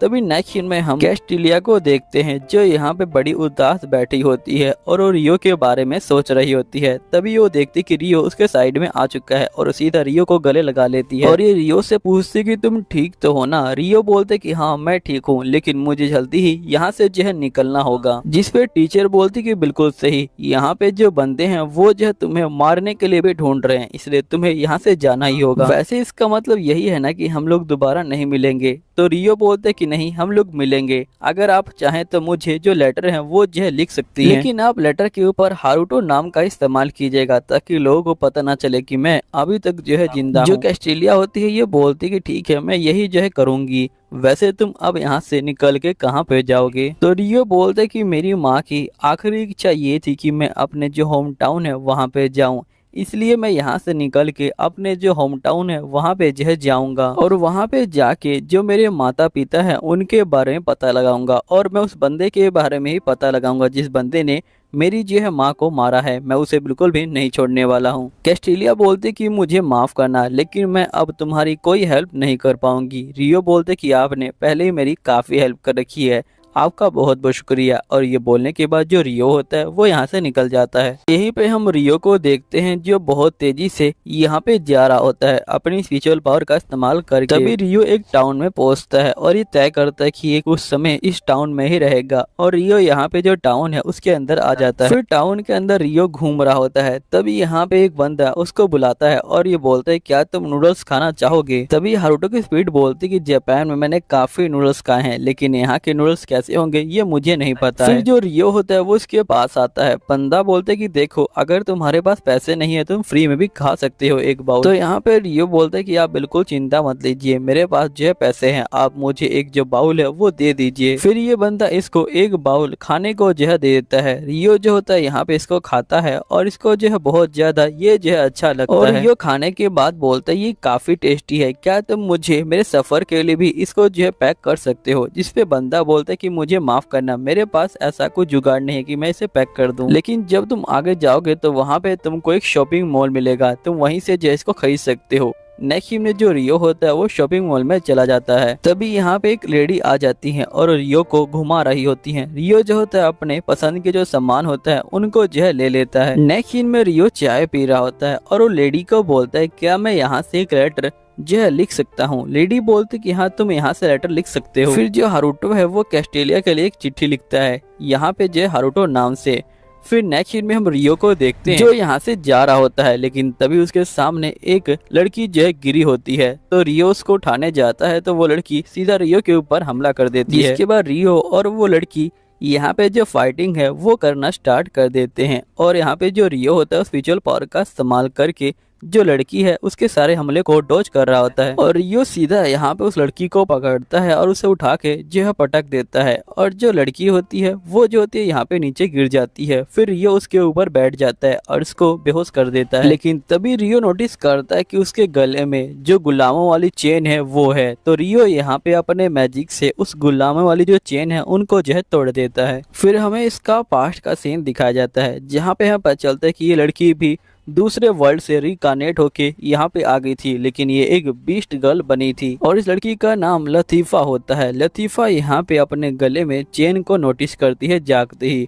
तभी ये देखती कि यहाँ पे एक लड़का कहता है कि मैं तुम्हारा बड़ा भाई हूँ, लेकिन यहाँ पे ये इसको बिल्कुल गुलामों की तरह ही ट्रीट करता है। फिर नेक्स्ट सीन में लतीफा यहाँ पे होश में आ जाती है। रियो ने उसके जो हाथ है उनको जो है बांध दिया होता है और रियो पूछता है कि बताओ आखिरकार तुमने मुझे यहाँ पे मारने की कोशिश क्यों करी। लतीफा कहती है कि मुझे ये करने के लिए किसी ने कहा था। रियो बोलते किसने। फिर लतीफा कहती है कि मैं उसका नाम नहीं जानती और ये उसका हुलिया जो है बताने लग जाती है। फिर रियो कहता है ठीक है मैं समझ गया। जिसके बाद रियो लतीफा को जो है आजाद कर देता है और ये कहता है कि ठीक है तुम यहाँ से अब जा सकती हो। अगर तुम यहाँ से साउथ की साइड में जाओगी तो वहाँ पे तुमको अपने जैसे जो बंदे हैं वो मिल जाएंगे। तभी लतीफा कहते हैं क्या तुम मुझे अपने साथ नहीं ले जाओगे। तो यहाँ पे रियो बोलते कि तुमने अभी तो मुझे मारने की जो है कोशिश करी, आखिरकार मैं तुम पे भरोसा क्यों करूं। जिस पे लतीफा कहते कि अगर आप चाहें तो मुझे यहाँ पे ये बेड़ियाँ फिर से पहना दीजिए, लेकिन मुझे अपने साथ ले चलिए। रियो बोलता है कि आखिरकार तुम मेरे ऊपर इतना जो भरोसा है वो क्यों कर रही हो। जिस पे लतीफा कहती है क्योंकि आज से पहले किसी ने भी मुझसे इतने प्यार से बात नहीं करी। फिर रियो कहता है ठीक है तुम मेरे साथ चल सकती हो, वैसे तुम्हारा नाम क्या है। जिस पे लतीफा कहती है कि मेरा नाम लतीफा है। फिर रियो और लतीफा यहाँ से जो है साथ में जाने लग जाते हैं। नेक्स्ट सीन में जो रियो होता है वो लतीफा के लिए एक सैंडविच जो है बनाता है और ये लतीफा को ये जो है खाने को देता है। लतीफा बोलती है क्या मैं सही में इसे खा सकती हूँ, क्योंकि आज से पहले मैंने सिर्फ जो गुलामों वाला खाना है वही खाया है। तो यहाँ पे रियो कहते हैं कि तुम इसे खा सकती हो। लतीफा खाते वक्त काफी जहर रो रही होती है और ये बोलती कि ये बहुत ज्यादा अच्छा है। फिर नेक्स्ट सीन में ये लोग फिर से चल रहे होते हैं, लेकिन जो लतीफा होती है वो थक जाती है। रियो बोलते हैं ठीक है हम लोग यहीं पे जो कैंप है वो लगा लेते हैं। यहीं पे हम कैस्टिलिया को देखते हैं जिसके पास जो रियो का लेटर है वो आ चुका होता है। कैस्टिलिया लेटर को देख के काफी खुश हो जाती है। यहीं पे जो रियो होता है वो यहाँ पे लतीफा के लिए जो नूडल्स होता है वो बनाता है। लतीफ़ा को जो नूडल्स होते हैं वो काफ़ी अच्छे लगते हैं और लतीफ़ा जो यहाँ पे रियो को बोलती कि ओनी चान ये जो नूडल्स है ये काफ़ी ज़्यादा अच्छे हैं। फिर नेक्स्ट सीन में जो लतीफ़ा होती है वो यहाँ पे सो रही होती है। यहीं पे जो रियो है वो भी इसके पास ही लेटा होता है। यहीं पे लतीफ़ा नींद में टोक्यो और मदर और फादर को जो है यहाँ पे याद कर रही होती है। अब ये सुन के जो रियो होता है वो लतीफ़ा के पास आ जाता है और उसे जो है चुप कराता है और ये सोचता है क्या सही में जो लतीफ़ा है वो भी मेरी तरह यहाँ पे जो है रिकानेट हुई है जो टोक्यो है वहाँ से। अभी हम रियो को देखते हैं जो बाहर आ जाता है, लेकिन बाहर एक जो बीस्ट होता है वो आ जाता है और वो रियो को देख के गुस्सा हो जाता है। फिर वो जो बीस्ट होती है वो यहाँ पे लड़की वाला फॉर्म ले लेती है और यहाँ पे ये लोग बोल रहे होते हैं कि इस बंदे ने एक बीस्ट गर्ल को जो है किडनैप कर रखा है और उसे जो अपना गुलाम बना रखा है। और यहीं पे जो रियो होता है वो इनको समझाने की ट्राई कर रहा होता है, लेकिन इनकी जो लैंग्वेज होती है वो काफ़ी अलग होती है, इसलिए ये लोग रियो की बात को नहीं समझ पा रहे होते। ये लोग जो होते हैं रियो को यहाँ पे जो है पकड़ लेते हैं। फिर नेक्स्ट सीन में हम देखते हैं कि ये लोग रियो को लेके एक जगह पे आ जाते हैं और यहाँ पे रियो को बेड़ियों से जो है बांध रखा होता है और ये लोग कहते हैं कि गुलाम तुम जो है चुप हो जाओ, हम तुम्हें बिल्कुल भी छोड़ने वाले नहीं हैं। रियो बोलते कि तुम लोग गलत समझ रहे हो, लेकिन यहाँ पे ये लोग रियो की कोई बात को मानने के लिए तैयार नहीं है और साथ ही इनको जो भाषा है वो समझ नहीं आ रही होती। तभी जो लतीफ़ा होती है वो यहाँ पे आ जाती है और सीधा रियो के गले लग जाती है। लड़कियां बोलती कि आखिरकार तुम ये क्या कर रही हो, इसने तुम्हें जो है किडनैप कर रखा था। लतीफ़ा बोलती कि ऐसा कुछ भी नहीं है, इन्होंने मेरी जो है हेल्प की है। यहाँ पे जिस बंदे ने मुझे किडनैप कर रखा था इसने जो है वहाँ से मुझे छुड़ाया था और ये जो है मेरे बड़े भाई हैं। तभी जो इनकी लीडर होती है वो यहाँ पे आ जाती है और ये बोलती कि तुम लोगों से काफी बड़ी गलती हो गई है। यहाँ पे लड़कियां बोलती कि प्लीज हमें जो है माफ कर दीजिएगा हमारी जो है इस गलती के लिए। और जो यहाँ पे लेडी होती हैं ये बोलती कि प्लीज मुझे भी माफ कर दीजिएगा और आज रात आप यहीं पे जो है रुक जाइए। फिर नेक्स्ट डे के सीन को देखते हैं जहाँ पे जो लेडी होती है वो यहाँ पे रियो को लेके आती है। रियो देखता है कि यहाँ पे चारों तरफ जो बीस्ट है वही जो है रहते हैं। फिर लेडी जो है रियो को लेके ऊपर जाती है और यहाँ पे एक ड्राफ्टमैन और एक जो एल्फ होते हैं वो भी होते हैं। फिर जो लेडी होती है वो सारी बातों को बताती है। यहीं पे ये लोग बोलते कि प्लीज हमें माफ कर दीजिएगा, हम लोगों से यहाँ पे जो है गलती हो गई। तभी यहाँ पे छोटा वाला ड्राफ्टमैन होता है, ये बोलता है कि आखिरकार हुआ क्या है। तो यहाँ पे एल्फ बोलता है कि असल में हमसे एक गलती हो गई है, हम लोग इसे गलती से यहाँ पकड़ कर ले आए थे। तो ड्राफ्टमैन बोलते हैं कि प्लीज आप हमें माफ कर दीजिएगा और माफी के बदले में आप कोई लड़की को पिक कर सकते हो यहाँ से। रियो बोलते कि नहीं मुझे इसकी कोई जरूरत नहीं है। ड्राफ्टमैन बोलते कि तुम तो गुड बॉय हो। तभी जो स्पिरिट ऑफ अर्थ होती है वो आ जाती है और ये बोलते हैं कि तुम्हें मैंने फाइनली ढूंढ लिया। रियो बोलता है कि आखिरकार ढूंढ लिया, इससे आपका क्या मतलब है। तो यहाँ पे स्पिरिट ऑफ अर्थ बोलती है तुम्हें पता नहीं होगा कि तुम्हारे पास कितनी ज्यादा स्पिरिचुअल पावर है। तो यहाँ पे रियो कहता है क्या मेरे पास स्पिरिचुअल पावर है। अर्थ बोलती है क्या तुम्हारे अंदर कोई ऐसी लड़की है जो यहाँ पे सो रही है। जिसपे ये बोलते हैं कि मुझे इसके बारे में कुछ भी नहीं पता है, क्योंकि यहाँ पे जो बंदे हैं वो कहा करते थे कि मेरे पास कोई स्पिरिचुअल पावर नहीं है, तो आखिरकार मेरे पास ये पावर कैसे हो सकती है क्योंकि मैं कोई नोबल नहीं हूँ। तो अर्थ बोलते कि इससे कोई फर्क नहीं पड़ता। तभी जो बीस्ट मैन होते हैं ये बोलते क्या सही में इसके पास स्पिरिचुअल पावर है। तो अर्थ बोलती कि हाँ इसके पास बहुत ज्यादा स्पिरिचुअल पावर है, इसके पास इतनी स्पिरिचुअल पावर है कि मुझे जो स्पिरिचुअल पावर है ये जो बाहर से भी महसूस हो रही थी और मैं यहाँ पे इसको देखने के लिए आई हूँ फैसली। अब ये सुन के सभी जो बंदे होते हैं वो काफी ज्यादा हैरान हो जाते हैं। नेक्स्ट सीन में जो यहाँ पे लतीफ़ा होती है वो जो होती है पूरी जगह को दिखा रही होती है और ये बोलती है कि ये जगह बहुत ज्यादा ही अच्छी है ना। रियो बोलता है कि अगर तुम्हें ये जगह अच्छी लगी तो इसका मतलब ये जगह बहुत अच्छी है।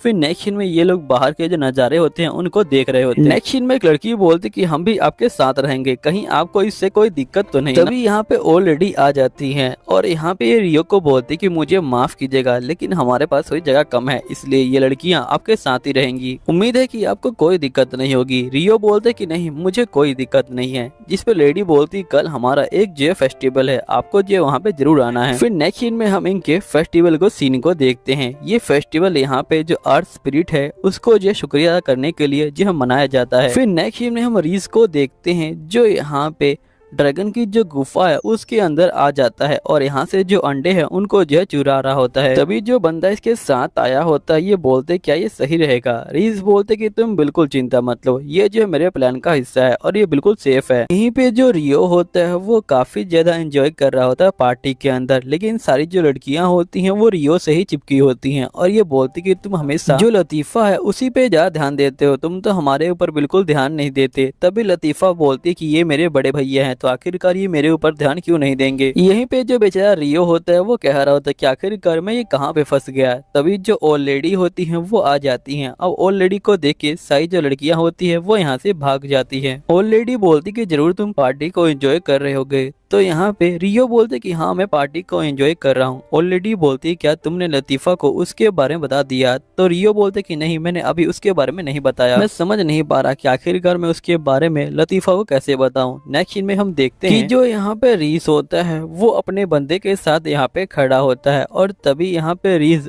अपने बंदे को एक गोली देता है और ये बोलता है कि जब भी तुम खतरे में होगे तो ये जो गोली है ये जो है तुम्हारी हेल्प करेगी। फिर जो बंदा होता है वो गोली को लेता है और यहाँ पे जो है खा जाता है। तभी हम देखते कि बहुत सारे जो ड्रैगन होते हैं वो अपनी गुफा की तरफ बढ़ रहे होते हैं। यहीं पे जो रियो होता है वो लतीफा को लेके यहाँ पे जो है जंगल में आया होता है। लतीफा बोलती कि वैसे आप एकदम से मुझे लेके यहाँ पे क्यों आ गए। रियो बोलता है कुछ नहीं, वैसे तुम मुझे ये बताओ क्या तुम्हें इस जगह पे मजा आ रहा है। तो यहाँ पे लतीफा बोलती कि हाँ मुझे इस जगह पे काफी मजा आ रहा है। तो रियो बोलता है कि मैं यहाँ से जाने वाला हूँ, क्या तुम यहीं पे रह सकती हो। तो लतीफा बोलती कि नहीं मैं भी आपके साथ चलूंगी। रियो बोलते कि नहीं मैं तुम्हें अपने साथ नहीं ले जा सकता हूँ। अब ये सुन के जो लतीफा होती है वो गुस्सा हो जाती है और सीधा जंगल में जो है भाग जाती है। नेक्स्ट सीन में हम देखते कि जो ओल्ड मैन होते हैं ये बता रहे होते कि हमें जो ड्रैगन है उसकी जो प्रेजेंस है वो महसूस हुई है, जाके चेक करो कि आखिरकार ड्रैगन यहाँ पे क्या कर रहे हैं। अगर जो ड्रैगन है वो गाँव के पास आ गए तो जो पूरा गाँव है वो तबाह हो जाएगा।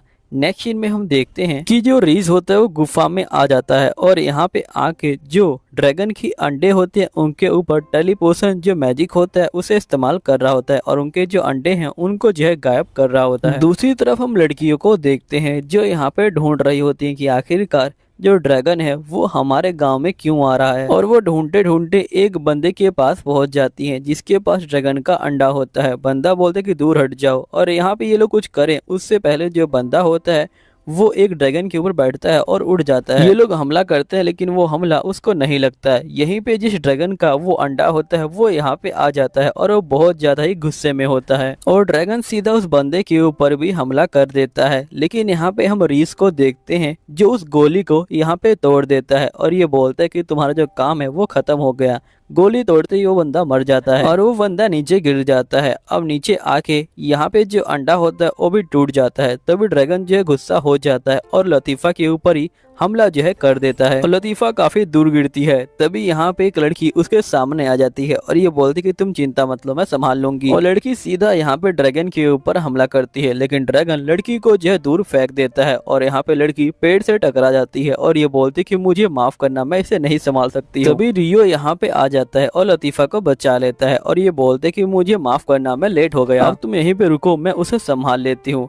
नेक्स्ट सीन में जो रियो होता है वो सीधा ड्रैगन से लड़ाई करने के लिए आ जाता है और यहाँ पे जो ड्रैगन होता है उसके ऊपर अपनी स्पेल से हमला करता है और एक ही बार में जो ड्रैगन होता है उसे जो है खत्म कर देता है। तभी जो लड़कियां होती हैं वो यहाँ पे आ जाती हैं और ये यहाँ पे बोलती कमाल है तुमने यहाँ पे जो ड्रैगन है उसको हरा दिया।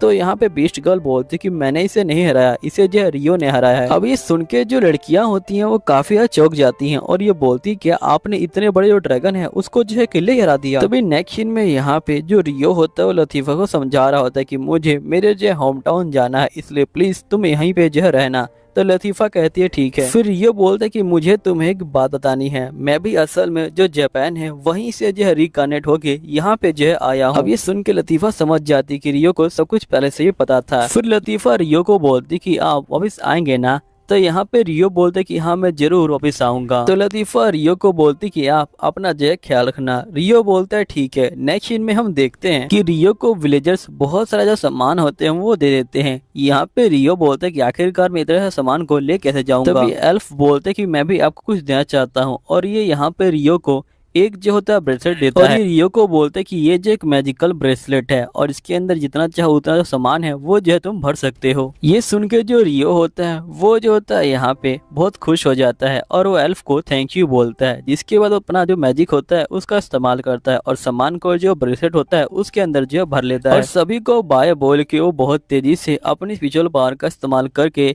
यहाँ से जो है निकल जाता है। और नेक्स्ट सीन में यहीं पे हम रियो को देखते हैं जो अपने होम टाउन में पहुंच जाता है और रियो पहुंच के यहाँ पे बोलता है कि वैसे इस गांव का जो लीडर है वो कौन है। तभी एक लड़की बोलती कि चलिए मैं आपको ले चलती हूँ क्योंकि मैं उनकी जो है पोती हूँ। जिसके बाद रियो इसके साथ यहाँ पे जो है आ जाता है और तभी एक ओल्ड लेडी बाहर आती है और ये बोलती कि बताओ तुम्हें मुझसे क्या काम है। जिस पे रियो बोलते कि मैं अपने माता पिता के बारे में जानने के लिए यहाँ पे आया हूँ। मेरी माँ हमेशा कहा करती थी कि जब भी तुम्हें मौका मिले तुम अपने जो होम टाउन है वहाँ पे जरूर जाना, इसलिए मैं यहाँ पे आया हूँ। जिस पे लीडर बोलती है ठीक है आ जाओ अंदर। और जिसके बाद यहाँ पे आके ये लोग जो है बैठ जाते हैं और यहीं पे जो ओल्ड लेडी होती है ये बोलती ठीक है तुम अपने जो माता पिता हैं उनका नाम बताओ। तभी रियो बोलते कि उनका नाम आडे आमी है। ये सुनने के बाद जो ओल्ड लेडी होती है वो इन दोनों लड़कियों को बोलती कि तुम लोग बाहर जाओ, मुझे यहाँ पे इससे जो अकेले में बात करनी है। फिर जो लड़कियां होती हैं वो चली जाती हैं। यहीं पे लेडी बोलती कि वैसे तुम जो मेरे पोते हो, तुम्हारे जो पिता हैं वो मेरे बेटे थे और अभी जो लड़कियां गई हैं उनमें से एक लड़की तुम्हारी जो है बहन है और बहुत समय पहले जो तुम्हारे पिता थे वो इस गांव को छोड़ के चले गए थे। ग्रैनी कहती कि चलो मेरे साथ चलो। फिर नेक्स्ट सीन में हम देखते हैं कि रियो को लेके जो ग्रैनी होती है वो उसके माता पिता के जो कब्र होता है उनके जो पास आ जाती है। यहीं पे जो रियो होता है वो हाथ जोड़ के प्रेयर कर रहा होता है और ये बोलता है कि पिताजी और माताजी फाइनली मैं यहाँ पे पहुँच चुका हूँ, आपकी जो इच्छा थी मैंने जो उसे पूरा कर दिया। तभी जो ग्रैनी होती है ये बोलती कि वैसे तुम इतनी दूर आए हो, तुम्हें यहाँ पे कुछ दिन तो रुकना होगा। अब रियो यहाँ पे दादी की बात को कैसे मना कर सकता है और ये बोलता है ठीक है मैं यहाँ पे रुक जाऊंगा। और साथ ही रियो बहुत खुश होता है कि उस जैसी अनाथ की यहाँ पे जो है कोई फैमिली है और यहाँ पे जो दादी होती है वो भी जो है चली जाती है। अब रियो समझ जाता है कि आखिरकार उसकी माँ ने उसको यहाँ पे आने को क्यों कहा था। फिर नेक्स्ट डे हम देखते कि जो रियो होता है वो यहाँ पे सो के उठा होता है और रियो यहाँ पे अपनी ग्रैंड माँ को और जो उसकी बहन सोई होती है उसको जो है गुड मॉर्निंग विश करता है और साथ ही रियो इनके लिए जो खाना होता है उसको भी जो है बना रहा होता है। खाना बनाने के बाद ये लोग खाना खाने के लिए बैठ जाते हैं। यहीं पे जो लड़का इसके खाना खा रहा होता है वो इसका भाई होता है और इसे खाना बहुत ज्यादा टेस्टी लगता है। और खाना खाने के बाद शिन होता है वो यहाँ पे लेटा होता है। तभी जो ग्रैंड माँ होती है वो यहाँ पे आ जाती है और शिन को बोलती कि तुम रियो को जो शिकार है उस पर जो है ले जाओ। तभी शिन बोलते हैं कि आपको सही में लगता है कि जो रियो है उसे जो है शिकार करना आता होगा क्योंकि वो अभी भी यहाँ पे आया है। जिस पे ग्रैंडमा बोलती कि तुम उसकी चिंता मत लो, वो जो एक एडवेंचर रह चुका है तो उसे पक्का शिकार करना आता ही होगा। फिर शिन कहता है ठीक है। नेक्स्ट सीन में हम देखते हैं कि रियो होता है वो यहाँ पे शिकार कर रहा होता है और ये बहुत सारा शिकार कर देता है और यहीं पे एक बंदा जो इनके साथ आया होता है ये बोलते कि तुम तो काफी अच्छा शिकार कर लेते हो। यहीं पे जो सीन है उसको काफी जलन हो रही होती है क्योंकि यहाँ पे जो रियो है वो सभी गाँव में अच्छा है। नेक्स्ट सीन में जो रियो होता है वो एक बाथटब बना के यहाँ पे रिलैक्स कर रहा होता है। तभी जो रियो होता है वो बाहर आता है तो यहाँ पे रूरा खड़ी होती है। रूरा बोलती है क्या ये बाथटब तुमने बनाया है? तो रियो बोलता है कि हाँ ये बाथटब मैंने बनाया है। तभी यहाँ पे शिन आ जाता है और ये बोलता है कि तुम जल्दी करो और इस बाथटब को यहाँ से जो हटा दो, ये जो काफी ज्यादा जगह घेर रहा है। तभी यहाँ पे जो रूरा होती है ये बोलती कि नहीं ये कोई जगह नहीं घेर रहा और ये बाथटब यहीं पे रहेगा और ये शिन को जीप चढ़ाने लग जाती है। यहाँ तक कि जो शिन की बहन होती है ये बोलती कि हाँ बिल्कुल सही कहा रूरा ने, यहाँ पे ये जो बाथटब है ये यहीं पे रहेगा, ये कोई जगह नहीं घेर रहा। अब ये सुन के जो शिन होता है वो काफी ज्यादा उदास हो जाता है और ये बोलते कि मेरी अपनी बहन ही मेरे जो खिलाफ बोल रही है। नेक्स्ट सीन में हम रियो को देखते हैं जो अपनी ग्रैंडमा के साथ खड़ा होता है। रियो की ग्रैंडमा बोलती कि तुम जो अनाज है उनकी देखभाल करने वाले बन जाओ। रियो बोलते क्या मैं इस जिम्मेदारी को यहाँ पे उठा पाऊंगा? जिस पे इसकी ग्रैंडमा बोलती कि हाँ बिल्कुल तुम इस जिम्मेदारी को बड़े आराम से उठा लोगे। तभी नेक्स्ट सीन में हम देखते कि एक लड़का शिन की बहन को यहाँ पे छेड़ रहा होता है।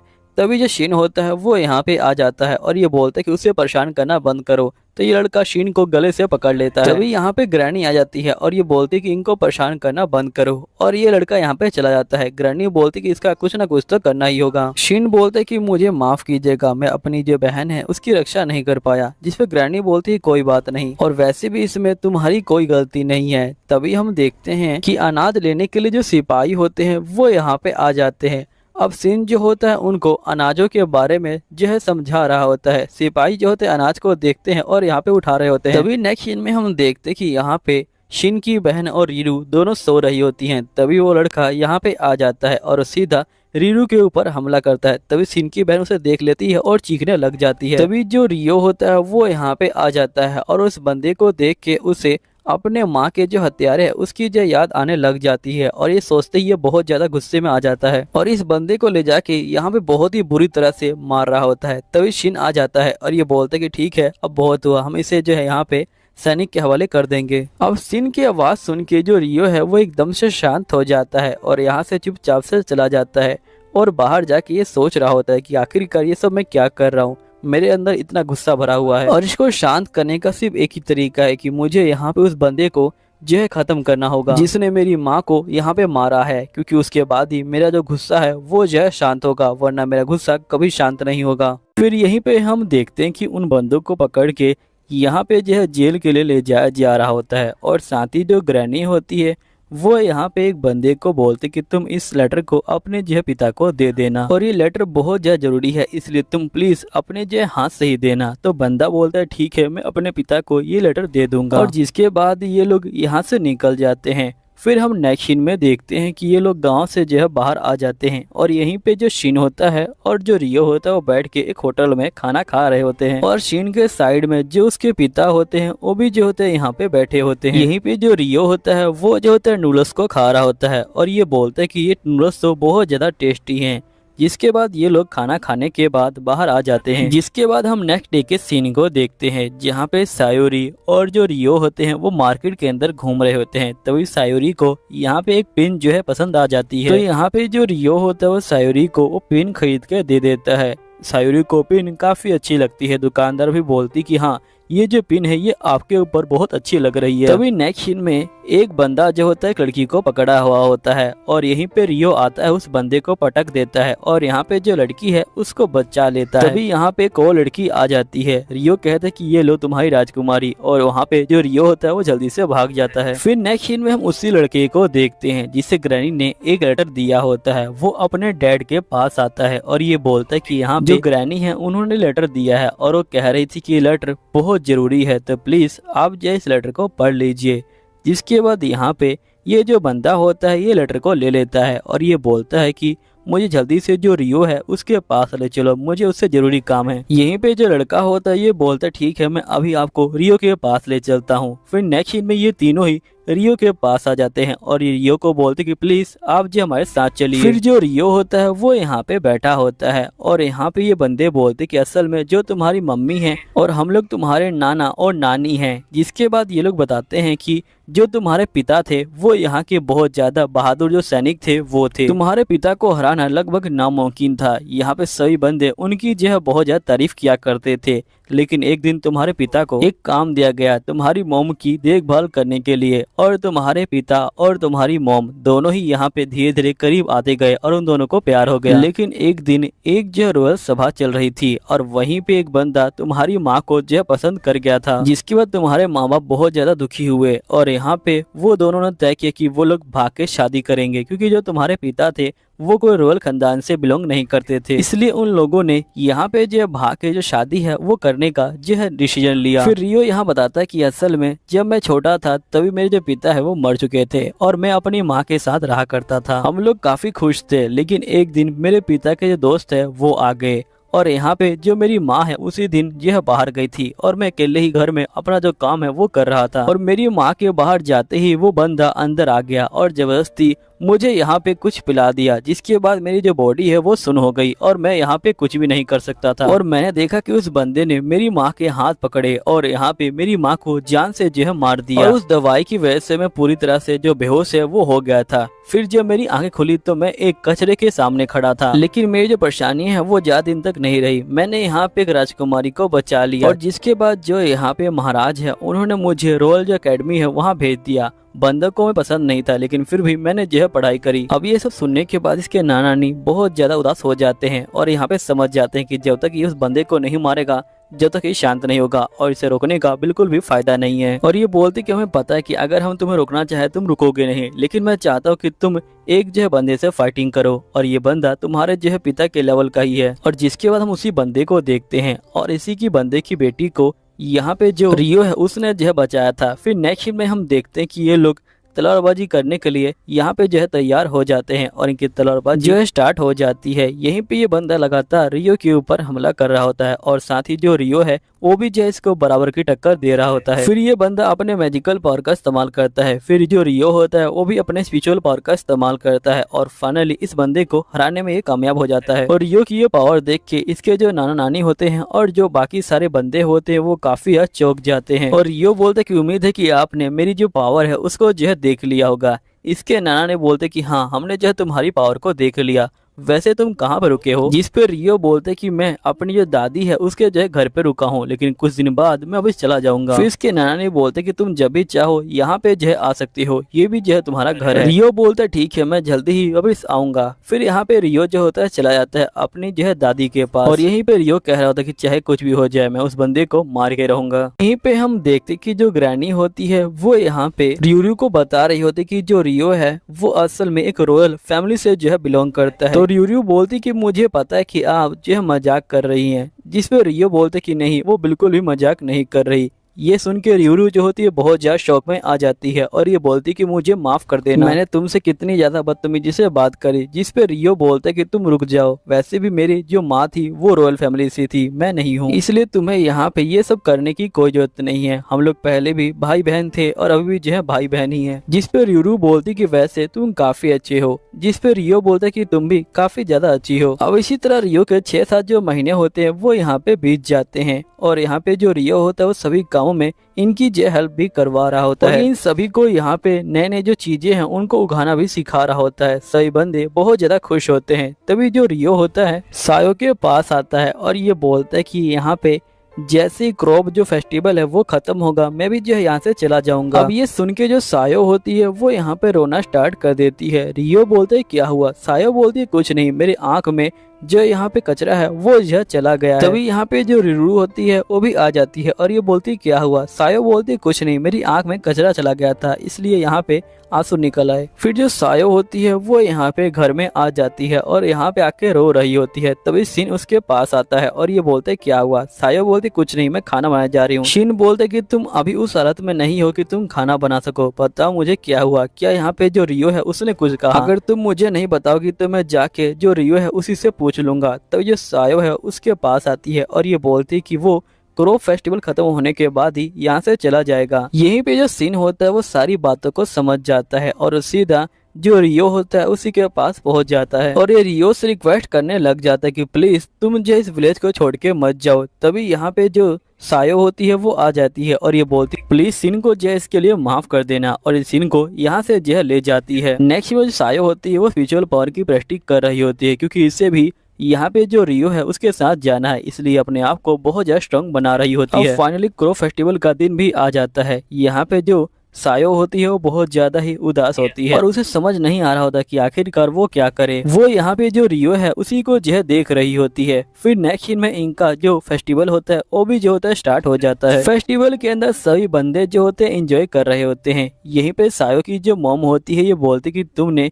यहाँ पे काफी अच्छा काम किया, मेरी जो बेटी है उसको जो बचा के। तभी ये सायो होती है वो रियो के पास आ जाती है और ये बोलती कि मुझे तुमसे जो है कुछ पर्सनल बात करनी है। रियो सायो की मॉम को बोलते कि मैं अभी आता हूँ। फिर नेक्स्ट सीन में हम देखते हैं कि ये दोनों यहाँ पे खड़े होते हैं और यहाँ पे जो सायो होती है ये बोलती है कि मैं तुमको बहुत ज़्यादा ही पसंद करती हूँ और मैं तुम्हारे साथ तुम्हारे सफ़र में चलना चाहती हूँ और तुम बिल्कुल भी चिंता मत लो, मैं भी जो हूँ काफ़ी स्ट्रॉन्ग हूँ, प्लीज़ तुम मुझे अपने साथ जो ले जाओ। तो यहाँ पे जो रियो होता है ये बोलता है कि नहीं, ऐसा कुछ भी नहीं हो सकता, मुझे माफ़ करना है, लेकिन मैं तुम्हें अपने साथ नहीं ले जा सकता। अब ये सुनने के बाद जो सायो होती है वो बहुत ज़्यादा ही रोना शुरू कर देती है और साथ ही रियो इसके प्यार को ही मना कर देता है। जिसके बाद यहाँ पे सायो अपने मन में कहती कि आखिरकार जो रियो है उसने ऐसा क्यों कहा। अब बेचारी सायो का पूरा जो दिल होता है वो टूट जाता है और नेक्स्ट सीन में हम सिन को देखते हैं जो यहाँ पे बैठ के इनकी जो बातें हैं उसको जो है सुन रहा होता है। फिर नेक्स्ट सीन में जो रियो होता है वो यहाँ से जा रहा होता है रात के अंधेरे में ताकि किसी को इससे जो है कोई परेशानी ना हो। तभी इसकी ग्रैंडमा बोलती है क्या तुम वापिस आओगे? तो यहाँ पे रियो बोलता है कि अगर आप चाहते हो तो वापिस आ जाऊंगा। तो रिरू बोलती कि हाँ तुम वापिस आ सकते हो, ये तुम्हारा भी घर है। ग्रैंडमा कहती कि रिरू बिल्कुल ठीक कह रही है, तुम वापिस आ सकते हो, ये घर तुम्हारा भी है। फिर जो रियो होता है ये बोलता है ठीक है फिर तो मैं जरूर वापिस आऊंगा। नेक्स्ट सीन में हम सायो को देखते हैं जो यहाँ पे रियो का इंतजार कर रही होती है और तभी हम पास्ट के सीन को देखते हैं। यहीं पे सायो के जो डैड होते हैं वो सायो से पूछते हैं क्या तुम रियो से प्यार करती हो? तो यहाँ पे ये बोलती कि हाँ मैं रियो से बहुत ज्यादा प्यार करती हूँ। फिर सायो के डैड जो होते हैं रियो के बारे में कुछ बताते हैं लेकिन हमें वो बात बताई नहीं जाती है। नेक्स्ट सीन में जो सायो होती है वो रियो के पास खड़ी होती है और यहाँ पे रियो बोलते कि तुम मुझे माफ कर देना। सायो बोलती है कोई बात नहीं। फिर सायो बोलती क्या तुम कभी वापस आओगे? तो यहाँ पे रियो बोलते कि हाँ मैं जरूर वापस आऊंगा। और फिर इसके बाद ये दोनों एक दूसरे को बाय बोलते हैं और यहाँ पे रियो जो है चला जाता है। नेक्स्ट सीन में जो रियो होता है वो अपने स्पिरिचुअल पावर का इस्तेमाल करता है और सीधा लताफा के पास जाता है। यहाँ पे लताफा रियो को देख के बहुत ज्यादा खुश हो जाती है। फिर नेक्स्ट सीन में जो रियो होता है वो सभी के साथ यहाँ पे जो खाना होता है वो खा रहा होता है और सभी लोग बोलते हैं कि तुम वापस आए, हमें काफी अच्छा लगा। फिर रियो यहाँ पे लताफा को बताता है कि मेरी भी एक जो है फैमिली है यहाँ पे। लताफा ये सुन के काफी खुश हो जाती है और ये बोलती है कि मुझे मिलना है उनसे। रियो बोलते कि मैं जरूर तुमसे मिलवाऊंगा। फिर यहीं पे ये लोग खाना जो है खा रहे होते हैं। यहीं पे हम नेक्स्ट सीन में देखते हैं कि एक लड़की सुबह सुबह रियो के रूम में आती है और वो देख के ये सब चौंक जाती है और ये बोलती है कि आखिरकार ये सब क्या हो रहा है और ये लड़की कौन है। जिस पे रियो पूछता है कि आखिरकार तुम कौन हो? तो यहाँ पे लड़की कहती कि मुझे नहीं पता कि मैं कौन हूँ, मैं अपने बारे में कुछ भी नहीं जानती हूँ, यहाँ तक कि मुझे मेरा नाम भी पता नहीं है। फिर रियो बोलते कि हमें इसे जो बड़े बंदे हैं उनके पास जो ले जाना चाहिए। फिर यहाँ पे रियो बोलता है कि वैसे तुम्हारा नाम क्या है? जिसपे यहाँ पे लड़की बोलती कि मुझे नहीं पता है। फिर रियो कहता है ठीक है तुम्हारा नाम आज से आयशा है। अब आयशा अपना नाम सुन के काफी खुश होती है।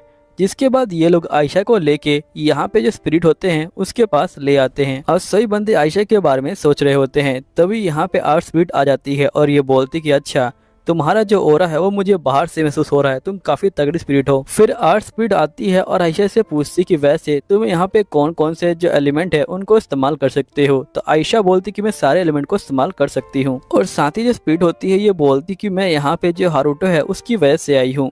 अब यहाँ पे सही बंदे हारूटो का नाम सुन के चौंक जाते हैं। यहीं पे जो रियो होता है वो सारी बातों को बता देता है और ये बोलते हैं कि मेरे अंदर 2 स्पिरिट रहती हैं। तो यहाँ पे बंदे सोचते हैं कि आखिरकार एक इंसान के अंदर 2 जो स्पिरिट है वो कैसे रह सकती हैं। जिस पे रियो बोलते हैं कि वैसे इसके बारे में मुझे भी ज्यादा कुछ पता नहीं है, लेकिन जो दूसरी स्पिरिट है उसका नाम जो है हारूटो है और शायद ही उसकी वजह से यहाँ पे जो है आ चुकी है और कई बार मैंने सपनों में देखा है ये जो मेरे अंदर ही रहती है। फिर नेक्स्ट सीन में स्पिरिट की पावर चेक करने के लिए इन दोनों का जो मैच है उसे जो है करवाया जाता है। अब यहाँ पे इन दोनों का जो मैच होता है वो चालू हो जाता है और स्टार्टिंग में तो ये दोनों ही यहाँ पे हाथ से लड़ रहे होते हैं और इन दोनों की जो फाइटिंग होती है वो कमाल की होती है। लेकिन जैसे जैसे फाइटिंग आगे बढ़ती है ये लोग अपनी अपनी जो पावर है उसका इस्तेमाल करना स्टार्ट कर देते हैं। इनकी पावर को देख के जो बंदे होते हैं वो बहुत ज्यादा शौक में आ जाते हैं और यहाँ पे इनकी पावर से ये लगभग उड़ने वाले होते हैं। तो ये लोग मैच को रोक देते हैं और ये लोग बोलते कि अगर तुमने ज्यादा किया तो हो सकता है कि यहाँ पे हमारा जो विलेज है वो भी उड़ जाए। फिर नेक्स्ट सीन में आयशा की आने खुशी में ये सभी जो होते हैं यहाँ पे पार्टी कर रहे होते हैं। यहीं पे जो आयशा है वो भी जो यहाँ पे इनका जो काम होता है वो जो होती है करवा रही होती है और इसे भी काफी अच्छा लग रहा होता है। फिर नेक्स्ट सीन में ड्राफ्टमैन कहते हैं कि मैंने आपके लिए जो अलग से घर है ये बनवा रखा है और आप लोग इसमें जो आराम से रह सकते हो। अब घर के लिए जो रियो होता है वो ड्राफ्टमैन को शुक्रिया अदा करता है। सभी के जाने के बाद एक बीस्ट गर्ल बोलती कि वैसे आपको जो यहाँ पे लतीफा है उससे जो है बातचीत कर लेनी चाहिए क्योंकि आप जल्दी ही अभी जाने वाले हो। यहीं पे जो रियो होता है ये बोलते कि वैसे आप जो है बिल्कुल ठीक कह रही हो। फिर नेक्स्ट सीन में रियो बात ले रहा होता है और ये सोचता है कि आखिरकार मैं लतीफा से अकेले में बात कब करूं। तभी जो लतीफा होती है वो यहाँ पे आ जाती है और ये बोलती है क्या मैं आपकी जो पीठ है उसे वॉश कर सकती हूँ?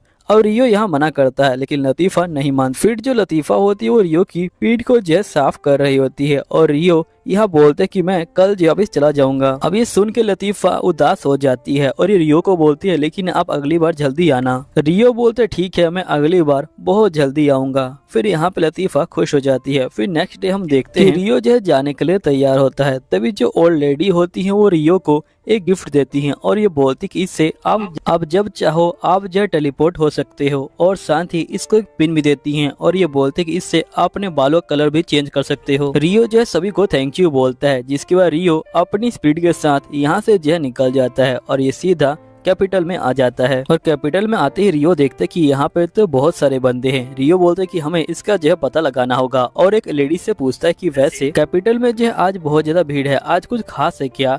जिस पे लेडी कहती कि यहाँ पे जो कैस्टिलिया है उसकी जो है शादी होने वाली है। अब ये सुन के जो रियो होता है वो काफी शौक में आ जाता है। नेक्स्ट में रियो एकेडमी के सामने आ जाता है और ये जैसे ही आता है कैस्टिलिया के रूम में, ये देखते कि पूरा रूम जो है खाली है। जिसके बाद रियो कहता है कि हमें जो बाकी प्रोफेसर हैं उनसे जो है इसके बारे में पता लगाना होगा और ये सीधा आयशा को भेज देता है एक प्रोफेसर के रूम में ताकि आयशा प्रोफेसर को जो है हिप्नोटाइज कर दे। और ऐसा ही होता है, आयशा आती है और प्रोफेसर को हिप्नोटाइज कर देती है। फिर यहाँ पे रियो आ जाता है और ये पूछता है कि बताओ कैस्टिलिया कहाँ पे है, जिससे प्रोफेसर कहता है कि जो कैस्टिलिया है उसकी जो है शादी हो रही है। फिर रियो कहता है कि आखिरकार ये शादी क्यों हो रही है। प्रोफेसर बोलते हैं कि वैसे मुझे ज्यादा तो इसके बारे में नहीं पता, लेकिन सुनने में ये है कि जहाँ पे कैस्टिलिया रहती है वहाँ पे जो है दुश्मनों ने जो है हमला कर दिया है और जिसकी वजह से कैस्टिलिया के फादर को अपनी जो सेना है उसका जो बल है वो बढ़ाना होगा। इसके लिए उन्होंने जो शादी का तरीका है वो चूज किया है ताकि वो अपना जो बल है उसे जो है बढ़ा पाए। अगर तुम्हें ज्यादा कुछ जानना होगा तो तुम जा सकते हो कैस्टिलिया के पास। और वैसे उसकी जो शादी है वो जो है चार्ल्स से हो रही है। अब ये सुन के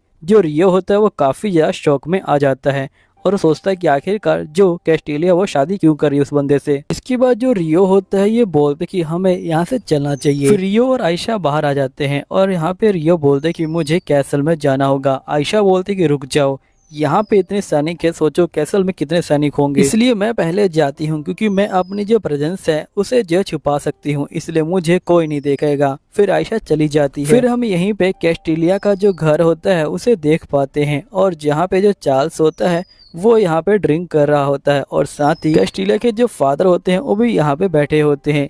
यहीं पर चार्ल्स बोलते कि आप बिल्कुल चिंता मत लीजिए, हम जो है उन बंदों को सबक सिखा देंगे। तभी हम कैस्टिलिया के फादर के मुंह को देखते हैं और ये बिल्कुल भी इस शादी से खुश नहीं होते और यहीं पे जो कैस्टिलिया होती है वो भी इस शादी से बिल्कुल खुश नहीं होती। तभी जो कैस्टिलिया के फादर होते हैं वो कैस्टिलिया से पूछते हैं क्या तुम सही में इस शादी से खुश हो? तो कैस्टिलिया बोलती कि हाँ मैं इस शादी से खुश हूँ, मुझे कोई दिक्कत नहीं है। तभी हम देखते कि बाहर बहुत सारे जो सैनिक होते हैं वो खड़े होते हैं। रियो इन सभी को देख रहा होता है, तभी उसको सिग्नल मिल जाता है। फिर नेक्स्ट सीन में हम आयशा को देखते हैं जो रियो को ही याद कर रही होती है। यहीं पे कैस्टिलिया को रियो का जो लेटर होता है वो मिल जाता है और ये सोचती है क्या मैं सही में जो रियो है उससे कभी मिल पाऊंगी, और वो रियो को याद करने लग जाती है और रियो के लेटर को यहाँ पे जो है वो जलाने वाली होती है। लेकिन तभी जो रियो होता है वो इसके सामने आ जाता है और यहाँ पे रियो को देख के जो कैस्टिलिया होती है वो बहुत ज्यादा खुश हो जाती है और ये बोलती कि रियो तुम ठीक तो हो ना, और सीधा रियो के जो गले लग जाती है। रियो बोलता है कि तुम बिल्कुल चिंता मत लो, मैं बिल्कुल ठीक हूँ, तुम बताओ तुम तो ठीक हो ना? तो यहाँ पे कैस्टिलिया कहती कि हाँ मैं ठीक हूँ। कैस्टिलिया कहती कि वैसे तुम काफी दिन बाद आए हो, तुम्हें जो है चाय पीनी होगी। रियो कहता है कि हाँ मुझे बहुत ज्यादा चाय पीनी है। फिर जो कैस्टिलिया होती है वो जो होती है रियो के लिए चाय बनाने लग जाती है। तभी रियो पूछता है क्या सच में तुम्हारी जो शादी है वो हो रही है? कैस्टिलिया जो होती है एकदम से उदास हो जाती है और ये बोलती कि हाँ मेरी शादी हो रही है। और जिसके बाद रियो पूछता है क्या तुम सही में शादी करना चाहती हो? कैस्टिलिया बोलती कि हाँ, लेकिन एकदम से जो कैस्टिलिया होती है वो रियो को देख के बोलती कि रियो मैं तुम्हें बहुत ज्यादा पसंद करती हूँ, क्या तुम मुझे भगा के यहाँ से ले आ सकते हो? लेकिन एकदम से ये बोलने के बाद जो कैस्टिलिया होती है वो कहती कि नहीं, जो भी कुछ कहा मैंने वो तुम भूल जाओ। और यहाँ पे रियो को बोलती कि तुम यहाँ से चले जाओ, तुम्हारे पास सिर्फ 2 सेकंड है और मेरी शादी के आसपास भी दिखाई मत देना। जिसके बाद यहाँ पे कैस्टिलिया रियो को जो है बाहर धक्का दे देती है और जो दरवाजा होता है उसे जो है बंद कर देती है। और दरवाजा बंद करने के बाद जो कैस्टिलिया होती है वो बहुत ज्यादा रो रही होती है और कहती कि अब मैं क्या करूँ रियो। यहीं पे जो आयशा होती है ऊपर खड़ी होती है और साथ में रियो भी।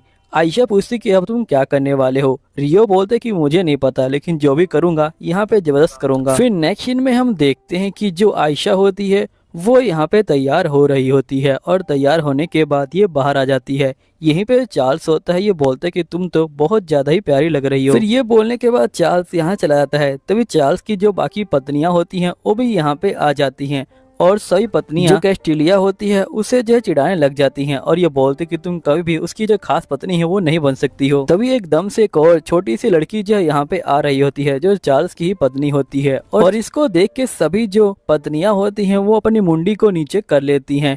यहीं पे ये लड़की बोलती कि तुम सभी जाओ, मुझे यहाँ पे जो कैस्टिलिया है उससे जो है बात करनी है अकेले में। फिर सभी जो पत्नियां होती हैं वो चली जाती हैं। फिर नेक्स्ट सीन में ये लोग बैठ के बातचीत कर रहे होते हैं। यहीं पे लड़की बोलती कि प्लीज आप मुझे माफ कर दीजिएगा, आप जो मेरी वजह से इन सब चीजों में पड़ गई हैं। जिस पे कैस्टिलिया बोलती कि नहीं ऐसी कोई बात नहीं है, मैं इस शादी से खुश हूँ। तो यहाँ पे ये लड़की बोलती कि नहीं, मुझे पता है कि आप इस शादी से खुश नहीं हो, क्योंकि मैंने आपको पढ़ाते वक्त देखा है, आप जो है उस समय बहुत ज्यादा खुश लगती थी, लेकिन अभी ऐसा लगता है कि जैसे किसी पंछी को पिंजरे में जो है कैद कर दिया गया हो। मुझे पता है कि आप अभी जो है बिल्कुल भी दिल से जो है खुश नहीं है। और ये बोलने के बाद वो लड़की चली जाती है। नेक्स्ट सीन में हमें शादी वाला दिन दिखाया जाता है और यहाँ पे जो कैस्टिलिया होता है उसे जो बग्गी से ले जाया जा रहा होता है और सभी जो बंदे होते हैं वो इन दोनों को देख के काफी खुश हो रहे होते हैं। तभी आयशा जो है कैस्टिलिया के पास आती है और ये यहाँ पे कैस्टिलिया से बात कर रही होती है। कैस्टिलिया बोलती कि आखिरकार तुम यहाँ पे क्या कर रही हो। आयशा बोलती कि मैं अकेले नहीं आई हूँ, यहाँ पे जो रियो है वो भी आया है। तभी यहाँ पे कैस्टिलिया देखती है रियो जो है भीड़ में खड़ा होके यहाँ पे कैस्टिलिया को ही देख रहा है। अब कैस्टिलिया ये देख के काफी खुश हो जाता है और उसके आंख से जो आंसू होते हैं वो आने लग जाते हैं। और ये आयशा को बोलती कि आखिरकार ये यहाँ पे क्या कर रहा है, मैंने मना किया था, लेकिन आयशा कोई रिप्लाई नहीं देती। तो कैस्टिलिया को लगता है कि यहाँ पे ये सब उसका जो है बहम था और वो रोना शुरू कर देती है। तभी चार्ल्स होता है, ये बोलता है कि आखिरकार तुम्हें क्या हुआ, तुमने एकदम से रोना स्टार्ट क्यों कर दिया है। फिर कैस्टिलिया अपने आप को संभालती है और ये बोलती कुछ नहीं, मेरी आंख में जो है कचरा चला गया था। चार्ल्स बोलता है तुम अब तो ठीक हो ना। तो कैस्टिलिया बोलती कि हाँ मैं ठीक हूँ। तभी कुछ बंदे बोलते कि जल्दी करो, उसे जो है रोको। यहाँ पे यहीं पे हम देखते हैं कि जो रियो होते हैं वो सीधा जो कैस्टिलिया उसी की तरफ बढ़ रहा होता है और यहाँ पे जो सैनिक होते हैं उनको भी जो होता है वो मार रहा होता है और सैनिक इसे रोकने की कोशिश कर रहे होते हैं। लेकिन रियो अपने मैजिकल पावर का इस्तेमाल करता है और सभी सैनिकों को यहाँ पे मार के साइड में कर रहा होता है और वो जल्दी से भाग के यहाँ पे जो कैस्टिलिया है उसके पास जो है जा रहा होता है और वो जाते ही पहले चार्ल्स को एक घूसा मारता है और जो चार्ल्स होता है वो एक ही घूसे में ढेर हो जाता है। फिर रियो सीधा यहाँ पे जो कैस्टिलिया है उसे जो है पकड़ लेता है और ये कहता है कि अगर कोई भी हिला तो मैं इसे मार डालूंगा। अब ये देख के सही बंदे जो हैरान हो जाते हैं। यहीं पे जो रियो होता है वो कैस्टिलिया से बोल रहा होता है कि आखिरकार तुम ये क्या कर रही हो, तुम शादी कर रही हो और तुम्हें ये फैसले सोच के लेने चाहिए। और ये सारी बातें रियो जो है यहाँ पे टेलीपैथी के जरिए जो है बात कर रहा होता है। अब यहाँ पे कैस्टिलिया के जो फादर होते हैं वो काफी ज्यादा गुस्सा हो रहे होते हैं रियो के ऊपर। रियो कैस्टिलिया को बोलता है कि तुम बिल्कुल चिंता मत करो, हमारा जो प्लान है वो तैयार है, बस तुम यहाँ पे हाँ बोलो, मैं तुम्हें यहाँ से जो है भगा के ले जाऊंगा। और वैसे मुझे पता है कि तुम यहाँ पे बिल्कुल खुश नहीं रहोगी। फिर यहाँ पे जो कैस्टिलिया होती है वो जो होती है सोच रही होती है और ये बोलती ठीक है मैं चलने के लिए तैयार हूँ। तो यहाँ पे जो रियो होता है ये बोलता है कि फिर तो ठीक ही है और वो सीधा यहाँ पे कैस्टिलिया को उठाता है और अपनी फ्यूचुअल पावर से यहाँ पे भागना स्टार्ट कर देता है और जो भी उसके आगे आता है उन सभी को वो जो मार के साइड में कर देता है। और वो लोग अटैक कर रहे होते हैं तो यहाँ पे रियो जो अपने मैजिकल पावर से रोक लेता है। यहीं पे चार्ल्स कहता है कि कोई हमला मत करो वरना यहाँ पे जो कैस्टिलिया है उसको हमला लग जाएगा, लेकिन कोई बात इसकी मान ही नहीं रहा होता और इसको जो इग्नोर कर रहे होते सभी के सभी। यहीं पे सैनिक बोलते कि चाहे कुछ भी हो जाए हमें उस लड़के को पकड़ना ही है। यहीं पे चार्ल्स बोलता कि अगर कैस्टिलिया यहाँ से भाग गई तो मैं तुम्हें छोड़ूंगा नहीं, लेकिन सैनिक भी इसकी जय नहीं सुनता। यहीं पे रियो कैस्टिलिया को बोलते कि मैं तुम्हें आयशा के पास छोड़ दूंगा और जिसके बाद मैं आगे चला जाऊंगा और बाकी सैनिकों का जो ध्यान है उसे भटका दूंगा। नेक्स्ट सीन में रियो जो होता है कैस्टिलिया को लेके एक गली में आ जाता है। यहीं पे जो आयशा है वो आ जाती है और कैस्टिलिया को अपने पास रख लेती है। रियो बोलता है कि तुम इसका ध्यान रखना, मैं बाकी सैनिकों से निपट के आता हूं। फिर हम देखते हैं कि जो रियो होता है वो यहाँ पे भाग रहा होता है, सैनिक उसके पीछे भाग रहे होते हैं, लेकिन तभी यहाँ पे जो सैनिक उसके सामने आते हैं रियो उन सभी को मार के जो साइड में कर देता है, लेकिन ये उनको जान से नहीं मारता। और इसी तरह रियो सभी सैनिकों को मार के जो आगे बढ़ रहा होता है और यहाँ पे कोई सैनिक भी इसके आगे नहीं टिक पाता। तभी इनका कैप्टन यहाँ पे आ जाता है और कैप्टन और रियो आमने सामने होते हैं और ये दोनों ही यहाँ पे लड़ाई करना स्टार्ट कर देते हैं। जो कैप्टन होता है वो रियो के ऊपर लगातार हमला कर रहा होता है, लेकिन रियो उसके हमले को आराम से जो है रोक ले रहा होता है। फिर कैप्टन समझ जाता है कि सिंपल हमलों से इसका कुछ नहीं होने वाला और वो एकदम से पावरफुल जो हमला है वो करता है। लेकिन यहाँ पे जो रियो होता है वो इसके हमलों से बच जाता है और यहाँ पे भाग जाता है। तभी हम देखते कि यहाँ पे कैप्टन बोलता है कि जल्दी से आसपास के जो इलाका है वहाँ पे जो है चेक करो। यहीं पे कैस्टिलिया और जो आयशा होते हैं वो दोनों एक जगह पे खड़े होते हैं। यहीं पे जो रियो होता है वो भी जो होता है आ जाता है। रियो को देख के कैस्टिलिया काफी खुश हो जाती है। तभी एकदम से बिजली जो है कड़कने लग जाती है। यहीं पे कैस्टिलिया जो है रियो को थैंक यू बोलती है। तभी हम देखते हैं कि एकदम से बहुत सारे जो पोर्टल होते हैं वो खुलने लग जाते हैं आसमान में, और साथ ही रियो को यहाँ पे कुछ अजीब सा लगता है। तभी हम नेक्स्ट सीन में देखते हैं कि बहुत सारे जो अदर वर्ल्डर होते हैं वो यहाँ पे आ जाते हैं और ये लोग कहते हैं कि हमारे फोन में जो टावर है वो नहीं मिल रहा, और ये लोग कहते हैं कि आखिरकार हम लोग कहाँ पे आ गए। तभी जो यहाँ पे रियो होता है वो समझ जाता है कि यहाँ पे कोई ना कोई दूसरे वर्ल्ड से यहाँ पे आया है और ये उनका पीछा करते हुए जा रहा होता है। लेकिन कुछ बंदे उनको जो है पकड़ लेते हैं और उनको केज में जो है बंद कर देते हैं। तभी रियो यहाँ पे आ जाता है और ये बोलता है क्या तुमने इस फोन वाली लड़की को देखा है। तभी जो बंदे होते हैं वो एकदम से रियो के ऊपर हमला कर देते हैं, लेकिन रियो उन सभी बंदों को यहाँ पे मार देता है और ये सभी जो बच्चे होते हैं उनको जो है बचा लेता है। लेकिन तभी इसके सामने वही लड़की आ जाती है जिससे ये प्यार करता है, यानी हारुतो प्यार करता है। अब हारुतो इसको देख के बहुत ज्यादा चौंक जाता है। अब दोस्तों इसके साथ ये जो सीजन होता है ये खत्म हो जाता है, लेकिन इसका सीजन 2 भी जल्दी आएगा अक्टूबर के अंदर। अगर आप लोग वो देखना चाहते हो तो नीचे कमेंट कर देना। अगर आप लोग 40 कमेंट कर दोगे तो मैं समझ जाऊंगा कि आपको ये सीरीज अच्छी लगी है, और मैं जल्दी ही जो यहाँ पे सेकंड सीजन है उसे भी जो अपलोड करने की कोशिश करूंगा। तो मिलते हैं अगले सीजन में, जब तक ले बाय बाय।